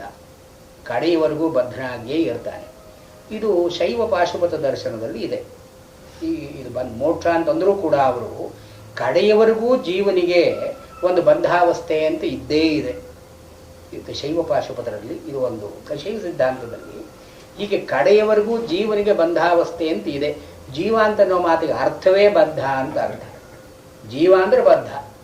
ಮುಕ್ತನಾದ ಜೀವ ಅಂತನೋ ಇಲ್ಲವೇ ಇಲ್ಲ. ಆದರೆ ಅವನ ಅನುಗ್ರಹದಿಂದ, ಮಹಾಕಾರುಣಿಕ ಅವನ ಅನುಗ್ರಹದಿಂದ ಇವನಿಗೆ ಬಂಧವೂ ಕೂಡ ಸುಖವಾಗಿ ಕಾಣಿಸುತ್ತೆ. ಬಂಧದಲ್ಲಿರೋ ಕಷ್ಟ ಹೋಗುತ್ತೆ. ಬಂಧ ಅಂದ್ರೆ ದುಃಖ ಅಂತ ಇದೆಯಲ್ಲ, ಈ ದುಃಖದ ಭಾಗ ಹೋಗುತ್ತೆ. ಬಂಧ ಅಂತ ಅನ್ನೋದೇ ಸುಖ ಅಂತ ಕಾಣುತ್ತೆ. ಸುಖ ಅಂದ್ರೆ ಏನು? ಪರಮೇಶ್ವರ ಪಾದಾರವಿಂದಾಶ್ರಯಣಾತ್ ಬಂಧ ಏವ ಪರಮೇಶ್ವರನ ಪಾದದಲ್ಲಿ ಕಟ್ಟಿ ಬಿದ್ದರೆ ಅದು ಸುಖವೇ, ಅದು ಬಂಧ ಅಲ್ಲ. ಹೀಗೆ ಈ ಬಂಧದ ಎಫೆಕ್ಟ್ ಹೋಗುತ್ತೆಯೇ ವಿನಃ ಬಂಧ ಅಂತ ಹೋಗೋಲ್ಲ, ಕಡೆಯವರೆಗೂ ಹೋಗೋಲ್ಲ. ಅನಾದಿ ಅನಂತ ಬಂಧ ಅಂತ ಶೈವರಲ್ಲಿ ಇದು ಪಾಶುಪತ ಶೈವರಲ್ಲಿ ಇದೆ. ಇದನ್ನೇ ಮಧ್ವಾಚಾರ್ಯರು ಹೀಗೆ ಜೀವಭಾವ ಅಂತ ಇರಬೇಕಾದ್ರೆ ಅವನು ಯಾವತ್ತೂ ಈಶ್ವರ ಅಂತ ಆಗೋಲ್ಲ. ಕಡೆಯವರೆಗೂ ಮುಕ್ತಿಯಲ್ಲಿ ಕೂಡ ಅವನಿಗೆ ತಾರತಮ್ಯ ಅಂತ ಇದೆ.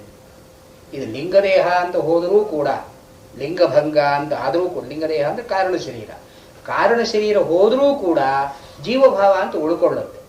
ಇವನು ಹೀಗೆ ನೆವರ್ ಬಿಕಮ್ ಈಶ್ವರ. ಅಂದ್ರೆ ಏನಾಯ್ತು, ಕಡೆಯವರೆಗೂ ಇವನಿಗೆ ಈ ಬಂಧಾವಸ್ಥೆ ಅಂತನೋದು ಇದ್ದೇ ಇದೆ.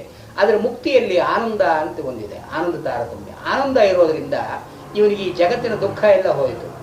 ಜಗತ್ತಿನ ದುಃಖ ಹೋಗೋದಷ್ಟೇ ಮೋಕ್ಷದ ಲಕ್ಷಣ.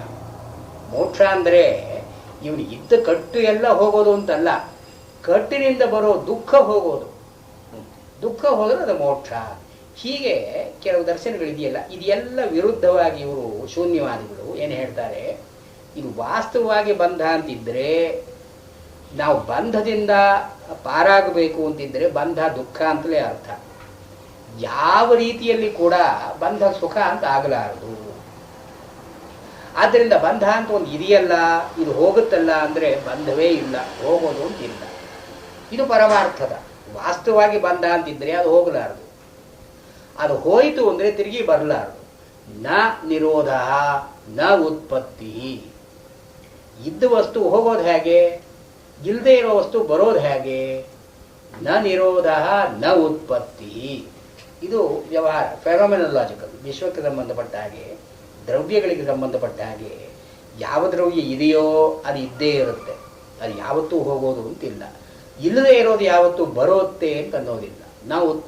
ನ ನಿರೋಧ ನ ಉತ್ಪತ್ತಿ. ಆಮೇಲೆ ಎರಡನೇದು, ಸಂಸಾರಿಯಾದ ಜೀವನಿಗೆ ನ ಬಂಧ ನ ಇಲ್ಲಿ 3 ಕೋಟಿಗಳು ಅಂತ ಹೇಳ್ತಾರೆ. ಕೋಟಿಗಳು ಅಂದ್ರೆ 3 ಪಕ್ಷಗಳು. ಒಂದು ಉತ್ಪತ್ತಿ ಮತ್ತು ನಿರೋಧ ಇಲ್ಲದೆ ಇರೋದು ಒಂದು, ಬಂಧ ಸಾಧಕ ಅಂತ ಅನ್ನೋದು 2, ಮುಮುಕ್ಷು ಮೋಕ್ಷ ಅಂತ ಅನ್ನೋದು 3ನೇದು. ಇದು 3 ಕೋಟಿಗಳನ್ನ ಕುರಿತು ಈ ಒಂದು ಕಾರಿಕೆ ಇದೆ ಅಂತ. ನ ಬದ್ಧ ನ ಚ ಸಾಧಕ. ಸಾಧಕ ಅಂದ್ರೆ ಯಾವುದಾದರೂ ಒಂದು ಉಪಾಲಂಭವನ್ನು ಹಿಡಿದು, ಉಪಾಲಂಭ ಅಂದ್ರೆ ಒಂದು ಆಶ್ರಯವನ್ನು ಹಿಡಿದು ಈ ಬಂಧ ನಿವೃತ್ತಿಯಾಗಬೇಕು ಅಂತ ಯಾರು ಪ್ರಯತ್ನ ಪಡ್ತಾನೋ ಅವನು ಸಾಧಕ ಅಂತ ಅನ್ನಿಸ್ಕೊಳ್ತಾನೆ. ಬಂಧ ಇದ್ರೆ ಬಂಧ ನಿವೃತ್ತಿಗಾಗಿ ಒಂದು ಸಾಧನೆ ಅಂತ ಒಂದು ಹುಡುಕ್ತಾನೆ. ಬಂಧವೇ ಇಲ್ಲ ಅಂತಂದ್ರೆ ಅದನ್ನು ಬಿಡಿಸ್ಕೊಳ್ಳೋದು ಏನು ಬಂತು? ನ ಬಂಧ. ವಾಸ್ತವವಾಗಿ ಬಂಧ ಅಂತ ಅನ್ನೋದು ಇದ್ರೆ ಶಾಶ್ವತವಾಗಿ ಇರಬೇಕದು. ಈಗ ಬಂಧ ಇದೆ, ಮರಗಳಿಗೆ ಇಲ್ಲ ಅಂತಂದ್ರೆ ಶೂನ್ಯವಾಯ್ತದು. ಹೀಗೆ ಬಂಧ ಇದೆ ಅಂದ್ರೆ ಕಡೆಯವರೆಗೂ ಇದು ಹಿಂದಿತ್ತು, ಇವತ್ತಿದೆ, ನಾಳೆ ಇರುತ್ತೆ. ಯಾಕಂದ್ರೆ ಇಲ್ಲಿಯೇ ಹೇಳ್ತಾರಲ್ಲ, ಆದಾವಂತೇಜ ಎನ್ನಾಸ್ತಿ ವರ್ತಮಾನೇವಿ ತತ್ತಥ. ಬಂಧ ಅನ್ನೋದು ಮುಂಚೆ ಇರಲಿಲ್ಲ, ಆಮೇಲೆ ಇರೋಲ್ಲ, ಮೋಕ್ಷದಲ್ಲಿ ಇಲ್ಲ ಅಂದ್ರೆ ಈಗಲೂ ಇಲ್ಲ. ನ ಬಂಧ ಆದೌ ಅಂತೇಚ ಯತ್ ನಾಸ್ತಿ ವರ್ತಮಾನೇ ಅಪಿ ತತ್ ತಥ. ಹಿಂದಿಲ್ಲ ಮುಂದಿಲ್ಲ ಅಂದ್ರೆ ಈಗಲೂ ಇಲ್ಲ ಅಂತ ಅರ್ಥ. ಬಂಧ ಇವರಿಗೆ ಜೀವನಿಗೆ ಮೊದಲು ಬಂಧ ಇಲ್ಲ, ಅನಾದಿ ಅಂತ ಕಲ್ಪನೆ ಮಾಡಿಕೊಳ್ಳದೆ ಇದ್ರೆ ಯಾವುದೋ ಕಾಲದಲ್ಲಿ ಇದು ಹೊರಟೋಗುತ್ತೆ. ಅಂದ್ರೆ ಈಗಿದೆ ಅಂತ ಯಾವ ಬರುತ್ತೆ, ಮಾಯಿಕವಾಗಿದೆ ಅಷ್ಟೇ, ಇದ್ದ ಹಾಗೆ ತೋರುತ್ತೆ, ವಾಸ್ತವವಾಗಿ ಇಲ್ಲ. ಆದ್ದರಿಂದ ನ ಬದ್ಧ ನ ಚ ಸಾಧಕ. ಈ ಸಾಧನೆ ಮಾಡೋನು ಯಾರು? ಇವು ನಾಗಾರ್ಜುನ ಪಂಥಾಸ್ತಿ ನ ಪಥಿಕ ಅಂತ ಇನ್ನೊಂದು ಕಡೆ ಹೇಳ್ತಾರೆ ಮಾಧ್ಯಮಿಕ ಕಾರಿಕೆಯಲ್ಲೇನೆ. ಜಗತ್ತಿನಲ್ಲಿ ಏನಿದೆ, ರಸ್ತೆ ಇದೆ, ಓಡಿಯಾಡೋನಿಲ್ಲ. ಪಂಥ ಅಸ್ತಿ ನ ಪಥಿಕ, ಓಡಿಯಾಡೋನಿಲ್ಲ. ಜಗತ್ತಿನಲ್ಲಿ ಈ ಭಾವಗಳೆಲ್ಲ ಇದೆ, ಆದರೆ ಈ ಜೀವಭಾವ ಅಂತ ಎಲ್ಲೂ ಇಲ್ಲ. ನಾವು ಕಲ್ಪನೆ ಮಾಡ್ಕೊಳ್ತೀವಿ, ಒದ್ದಾಡ್ತೀವಿ ಅಷ್ಟೇ. ಇರೋದೆಲ್ಲ ದಾರಿಗಳೇ, ನಾವು ನಡೀತಾ ಇದ್ದೀವಿ ಅಂತ ನಾವು ಅಂದ್ಕೊಳ್ತೀವಿ ಅಷ್ಟೇ. ಇಲ್ಲಿ ಪಂಥ ಅಸ್ತಿ ನ ಪಥಿಕ ಮಾಧ್ಯಮಿಕ ಕಾರಿಕೆಯಲ್ಲೇ ನಾಗಾರ್ಜುನ ಅಂತ ಹೇಳ್ತಾರೆ. ಇಲ್ಲಿ ಈ ಸಾಧಕ ಅಂತನೋ ಯಾರು ಸಾಧಕ ಅಂತ ಹುಡುಕ್ತಾ? ಬಂಧ ಇದ್ರೆ ಅವನು ಸಾಧಕ, ಬಂಧವೇ ಇಲ್ಲ ಅಂತಂದ್ರೆ ಅವನು ಸಾಧಕ ಆಗಿದ್ರೆ ಅದು ಮಾಯೆಯೇ. ನನಗೇನೋ ಕಟ್ಟು ಹಾಕಿದೆ ಅಂತಂದ್ರೆ ಮೆಂಟಲ್ ಹಾಸ್ಪಿಟಲ್ನಲ್ಲಿ ಕೆಲವರು ಇರ್ತಾರೆ, ಏನೋ ಕಟ್ಟು ತಿಳ್ಕೊಂಡಾಗಿರುತ್ತೆ, ಯಾರೋ ನನ್ನೇನೋ ಗಮುಕ್ತಾ ಇದ್ದ. ಇದು ವಾಸ್ತವವಾಗಿ ಇಲ್ಲದೇ ಇರೋದನ್ನ ಇವನು ಅಂದುಕೊಳ್ಳೋದು. ಹೀಗೆ ಸಾಧಕ ಬಂಧ ಇದೆ ಅಂತ ಒಂದು ಅರಿವಿದ್ರೆ ಅವನು ಸಾಧಕನಾಗ್ತಾನೆ. ಈ ಚಂದ್ರಕೀರ್ತಿಗಳು ಇನ್ನೂ ಒಂದು ಮಾತು ಹೇಳ್ತಾರೆ, ಲೋಕದಲ್ಲಿ ಎಲ್ಲರೂ ಸಾಧಕರು ಯಾಕಾಗಲ್ಲ? ಈ ಲೋಕದಲ್ಲಿ ಇವಾಗ ದುಃಖ ಇದೆ, ಸರ್ವಂ ದುಃಖಂ, ಜಗತ್ತೆಲ್ಲವೂ ದುಃಖಮಯ ಅಂತ ಒಂದು ಬುದ್ಧ ಹೇಳಿದ ಮಾತು. ಬುದ್ಧನ ಒಂದು ಆರ್ಯ ಸತ್ಯ ಅಂತ ಏನು ಹೇಳ್ತಾನೆ, ಆರ್ಯ ಸತ್ಯದಲ್ಲಿ ಎಲ್ಲವೂ ದುಃಖ, ಸರ್ವಂ ದುಃಖಮಯಂ ಅಂತ ಹೇಳ್ತಾನೆ. ಆದರೆ ದುಃಖ ನಿವೃತ್ತಿಗಾಗಿ ಎಲ್ಲರೂ ಹೆಣಗಬೇಕಲ್ಲ.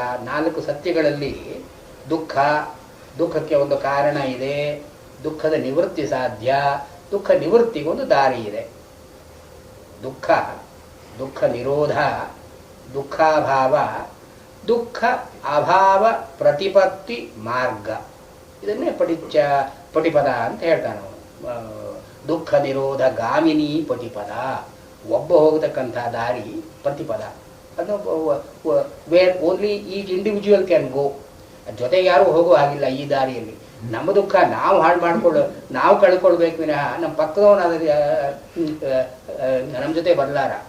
ಬುದ್ಧ ಪ್ರತಿಪದ ಅಂತ ಕರೆದಿದ್ದಾನೆ. ಪ್ರತಿಯೊಬ್ಬರು ತಮ್ಮ ಒಂದು ಕಾಲದಾರಿ. ಹೀಗೆ ಈ ಎಲ್ಲವೂ ದುಃಖ ಅಂತಿದ್ರೆ ಎಲ್ಲರಿಗೂ ದುಃಖದ ಅರಿವಿರಬೇಕಲ್ಲ, ಎಲ್ಲರೂ ಇದಕ್ಕಾಗಿ ಪ್ರಯತ್ನ ಪಡಬೇಕಲ್ಲ. ಅದು ಎಲ್ಲರೂ ಆಗೋಲ್ಲ. ಎಲ್ಲರಿಗೂ ಈ ಆಧ್ಯಾತ್ಮಿಕ ಪ್ರವೃತ್ತಿ ಅಂತ ಬರೋಲ್ಲ. ಈ ಪೊಲಿಟಿಕಲ್ ರೀಸನ್ಸ್ಗೆ ಬುದ್ಧಿಸ್ಟ್ ಆಗ್ಬಹುದು ವಿನಃ ಅವರಿಗೆ ಬುದ್ಧ ಹೇಳಿದ ಒಂದು ಕಲ್ಪನೆ ಯಾಕೆ ಚಂದ್ರಕೀರ್ತಿ ಹೇಳ್ತಾನೆ, ಎಲ್ಲರಿಗೂ ದುಃಖದ ಅರಿವಿಲ್ಲ. ಈ ದುಃಖಕ್ಕೆ ಒಂದು ಕಾರಣ ಇದೆ ಅಂತನೋ ಬಗ್ಗೆ ವಿಶ್ವಾಸ ಇಲ್ಲ. ದುಃಖ ಏನೋ ಬಂದಿದೆ ಹೊರಟೋಗುತ್ತೆ, ಹಲ್ಲು ನೋವು ಬಂದಿದೆ ಹಲ್ಲು ಹೋದ್ರೆ ನೋವು ಹೋಗುತ್ತೆ, ನೋವು ಹೋಗುತ್ತೆ. ಇದು ಮನುಷ್ಯರಿಗೆ ಈ ಒಂದು ದುಃಖದ ಅರಿವು ಒಂದು ಮೂಲಭೂತವಾಗಿ ಇಲ್ಲ. ದುಃಖ ಬಂದಾಗ ದುಃಖ ಅನುಭವಿಸ್ತಾರೆ, ನೆಕ್ಸ್ಟ್ ಗಳಿಗೆಯಲ್ಲಿ ಅವರಿಗೆ ದುಃಖ ಆಗಿರುತ್ತೆ. ಸ್ಮಶಾನ ವೈರಾಗ್ಯ ಅಂತ ಹೇಳ್ತಾರಲ್ಲ, ಆ ಹೊತ್ತಿಗೆ ಏನು ಹುಟ್ಟು ಏನು ಸಾವು ಯಾತಕ್ಕಿದೆಯಲ್ಲ ಅಂತ ಅನಿಸುತ್ತೆ. ಆದ್ರೆ ಅಲ್ಲಿ ಸ್ಮಶಾನದಿಂದ ಬಂದ ತಕ್ಷಣ ಕಾಫಿ ಕುಡಿಬೇಕು. ಇದು ಈ ಚಂದ್ರಕೀರ್ತಿ ಹೇಳ್ತಾನೆ, ಚೆನ್ನಾಗಿ ಹೇಳ್ತಾನೆ ಅವನು. ಈಗ ಬಹಳ ಜನಕ್ಕೆ ಪೃಥಕ್ ಜನ ಅಂತ ಕರೀತಾರೆ. ಪೃಥಕ್ ಜನ ಅಂದ್ರೆ majority of the people they don't know that they are bound, that they are suffering. ಈ ಸಫರಿಂಗ್ ಅಂತ ಅರಿವಿಲ್ಲ ಅವರಿಗೆ. ಅರಿವೊಂದ್ಸರ್ತಿ ಬಂದ್ರು ಸಾಧನೆ ಅಂತ ಅವ್ರು ಮಾಡ್ತಾರೆ. ಎಲ್ಲಿಯವರೆಗೆ ಈ ಡೀಪ್ ಒಂದು ಅವೇರ್ನೆಸ್ ಇಲ್ವೋ ಅಲ್ಲಿಯವರೆಗೆ ನಾವು ಮಾಡೋ ಸಾಧನೆ ಎಲ್ಲ ಸೂಪರ್ಫಿಷಿಯಲ್. ಈ ವೇದಾಂತ ಪುರಾಣ ಕೇಳೋ ಹಾಗೆ, ಕೇಳೋದು ಬರೋದು ನಮ್ಮ ಪಾಡಿಗೆ ನಾವು ನಮ್ಮ ವ್ಯವಹಾರ ನಡೆಸ್ಕೊಂಡು ಹೋಗೋದು. ಅದು ಒಂದು ಡೀಪ್ ಅವೇರ್ನೆಸ್ ಬಂದರೆ ಇದಕ್ಕೆಲ್ಲ ಒಂದು ಕಾಂಟೆಕ್ಸ್ಟ್ ಸಿಗುತ್ತೆ. ತುಂಬ ಚೆನ್ನಾಗಿ ಹೇಳ್ತಾನೆ ಅವನು. ಅರ್ಥಕ್ರಿಯಾಕಾರಿತ್ವ ಅಂತ ನಾವು ನ್ಯಾಯವನ್ನು ಹಿಡಿದು ಅವನು ಹೀಗೆ ಇದರಿಂದ ಪ್ರಯೋಜನ ನನಗಾಗಲೇಬೇಕು ಅಂತ ಒಂದು ಇಂಟೆನ್ಸಿಟಿ ಆಫ್ ಅವೇರ್ನೆಸ್ ಬಂದರೆ ಅವನಿಗೆ ಸಾಧನೆ ಮಾಡದೆ ವಿಧಿ ಇಲ್ಲ. ಸಾಧನೆ ಮಾಡಿಯೇ ಮಾಡ್ತಾನೆ ಅವನು. ಆ ಒಂದು ಇಂಟೆನ್ಸಿಟಿ ಆಫ್ ಅವೇರ್ನೆಸ್ ಬರದೇ ಇದ್ದರೆ ಅವನು ಸಾಧನೆ ಮಾಡೋದಕ್ಕೆ ಮೋಟಿವೇಶನ್ ಇಲ್ಲ, ಅವನು ಸಾಧನೆ ಮಾಡೋಲ್ಲ. ಏನಾಗ್ತಾನೆ, ಪ್ರತ್ಯವಾಯೈ ಪ್ರತಿಹತಃ, ಯಾವುದಾದ್ರೂ ಒಂದು ಅಡ್ಡಿ ಬಂದ್ರೆ ಬಿಟ್ಬಿಡ್ತಾನೆ, ನಿಲ್ಲಿಸ್ಬಿಡ್ತಾನೆ. ಒಂದು ಅಡ್ಡಿಗಾಗೆ ಕಾಯ್ಕೊಂಡಿದ್ದ ಹಾಗೆ, waits for an opportunity not to cut it. ಇದು ನಾವು ಮಾಡೋ ಸಾಧನೆಗಳಲ್ಲಿ ಎಷ್ಟೋ ಯಾವುದೋ ಒಂದು ಅಡ್ಡಿ ಬಂತು ನಿಲ್ಲಿಸ್ಬಿಡ್ತೀವಿ. ಇದು ಪ್ರತ್ಯವಾಯೈ ಪ್ರತಿಹತಃ, ಎಷ್ಟು ಅಡ್ಡಿಗಳು ಬಂದರೂ ಕೂಡ ಇವನಾದ್ರೆ ಯಾಕೆ ಅಂದ್ರೆ ಇವನ ಮನಸ್ಸಿನಲ್ಲಿ ಅದೊಂದು ಕಾವಿದೆ, ಅದೊಂದು ಆಂಗ್ಸೈಟಿ, ಒಂದು ತವಕ, ಒಂದು ಕಾತರ ಇದೆ. ಬಹಳ ಜನ they are not capable of this. ಆದ್ರಿಂದ ಅವ್ರ ಸಾಧನೆ ಅಂತ ಅನ್ನೋದು ಬರೋಲ್ಲ, ಅವ್ರು ಸಾಧಕರಾಗೋಲ್ಲ. ಅವ್ರ ಪುಸ್ತಕ ಓದ್ಬೋದು, ಲೆಕ್ಚರ್ಸ್ ಕೇಳ್ಬೋದು, ಈ ಸಾಧನೆ ಅಂತ ನಾವು ಗೀಳವರಿಗೆ ಬರಲಾರ್ದು. ಆದ್ರಿಂದ ನ ಬಂಧ ನ ಎಲ್ಲಿಯವರೆಗೆ ಬಂಧದ ಅಪೇಕ್ಷೆ ಇಲ್ಲವೋ, ಬಂಧದ ಅರಿವಿಲ್ಲವೋ ಅಲ್ಲಿಯವರೆಗೆ ಸಾಧನೆ ಅಂತಿಲ್ಲ. ವಾಸ್ತವವಾಗಿ ನೋಡಿದ್ರೆ ಬಂಧ ಅಂತ ಇಲ್ಲ. ಬಂಧ ಅಂತ ಇಲ್ಲದೆ ಇದ್ಮೇಲೆ ಇವನು ಏನು ಸಾಧನೆ ಮಾಡ್ಬೇಕು? ಇವನು ಯಾವುದನ್ನು ತಪ್ಪಿಸ್ಕೊಳ್ಳೋದಕ್ಕೆ ಸಾಧನೆ ಮಾಡ್ತಾನೆ. ಆಮೇಲೆ ಇದು ಪರಗತಿ ಅಂದರೆ ನಾವು ಸಾಧ್ಯವಾದದ್ದು ಏನು ಅಂತ ನೋಡೋದು. ಸಾಧಕ, ಸಾಧ್ಯ, ಸಾಧನ, ಈ ಈ ಮೂರು ವಿಭಾಗಗಳಲ್ಲಿ ಹೇಳ್ತಾನೆ. ನ ಮುಮುಕ್ಷು, ಇವನಿಗೆ ಪ್ರೇಕ್ಷಿತವಾದ ಫಲ ಯಾವುದು? ಮೋಕ್ಷ. ನನಗೆ ಮೋಕ್ಷವೇ ಬೇಕು ಅಂತ ಇವನು ಹೊರಡ್ತಾನೆ. ಮೋಕ್ಷಕ್ಕೆ ಪ್ರತ್ಯಾಮ್ನಾಯವಾಗಿ ಏನಾದರೂ ಸಿಕ್ಕರೂ ಕೂಡ ಸ್ವರ್ಗ ಅಂತ ಸಿಕ್ತು, ಇವನಿಗೆ ಬೇಕಾಗಿಲ್ಲ. ಅದು ನಚಿಕೇತನ ಕಥೆ ಕಠೋಪನಿಷತ್ತಿನಲ್ಲಿ ಬರುತ್ತಲ್ಲ, ಅವನು ಅದು ಕೊಡ್ತೀನಿ ಇದು ಕೊಡ್ತೀನಿ, ನಿನಗೇನ ದೀರ್ಘಾಯು ಏನೇನು ಕೊಡ್ತೀನಿ ಅಂತೆಲ್ಲ ಹೇಳ್ತಾನೆ. ತದ್ವರ್ಣೀಶ್ವ ಯಥೇ, ನಿನ್ಗೇನು ಬೇಕೋ ಅದು ಕೇಳು, ಬಹೂನ್ ವಿತ್ತಾನ್ ಪಶೂನ್ ಏನು ಕೊಡ್ತೀನಿ. ಅವನು ಏನೂ ಬೇಡ, ಏತದೇವ ಇದು ಒಂದೇ ಬೇಕು. ಇದು ಮೋಕ್ಷಕ್ಕೆ ಮಾತ್ರ ಅಪೇಕ್ಷೆ ಇರ್ತಕ್ಕಂಥದ್ದು. ಹೀಗೆ ಮುಮುಕ್ಷುತ್ವ ಅಂತ ಯಾರಿಗಿದೆ, ಎಲ್ಲಿದೆ? ಯಾರು ಬದ್ಧನಾಗಿರ್ತಾನೋ, ಯಾರು ಸಾಧಕನಾಗಿರ್ತಾನೋ ಅವನಿಗೆ ಮುಮುಕ್ಷುತ್ವ ಅಂತ ಇದೆ. ಬಂಧವೂ ಇಲ್ಲ, ಸಾಧಕನೂ ಇಲ್ಲ, ಮುಮುಕ್ಷುತ್ವ ಅಂತ ಎಲ್ಲಿ ಯಾರಿಗಿರುತ್ತೆ? ಮೋಕ್ಷಕ್ಕೆ ಅಪೇಕ್ಷೆ ಅಂತ ಇಲ್ಲದೆ ಇದ್ರೆ ಮೋಕ್ಷ ಅಂತ ಎಲ್ಲಿದೆ? ಮೋಕ್ಷ ಅಂತನೋ ಸಾಧ್ಯ. ಈ ಬಂಧದಿಂದ ಬಿಡುಗಡೆಯಾದ್ರೆ ಮೋಕ್ಷ, ಬಂಧವೇ ಇಲ್ಲ ಅಂದ್ರೆ ಮೋಕ್ಷ ಇಲ್ಲ. ಹೀಗೆ ಇತಿ ಏಷ ಪರಮಾರ್ಥದ ಅಂದ್ರೆ ಹೀಗಿದ್ರೂ ಕೂಡ ಇದೆಲ್ಲ ಮಾಯಿಕವಾದ ವ್ಯವಹಾರದಲ್ಲಿ ಇದೆ, ವ್ಯವಹಾರದಲ್ಲಿ ಇಲ್ಲ ಅಂತ ಹೇಳ್ತಾ ಇಲ್ಲ. ಪರಮಾರ್ಥದಲ್ಲಿ ಇಲ್ಲ, ವ್ಯವಹಾರದಲ್ಲಿ ಇವೆಲ್ಲ ಇದೆ. ಇದು ಸಾಧ್ಯ ಸಾಧನ ವ್ಯವಹಾರದಲ್ಲಿ ಎಲ್ಲ ಇದೆ.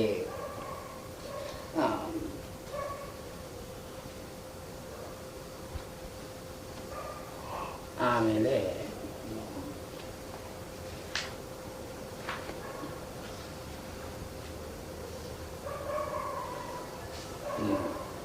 ಭಾವೈ ಶಂಕರ ಭಾಷೆ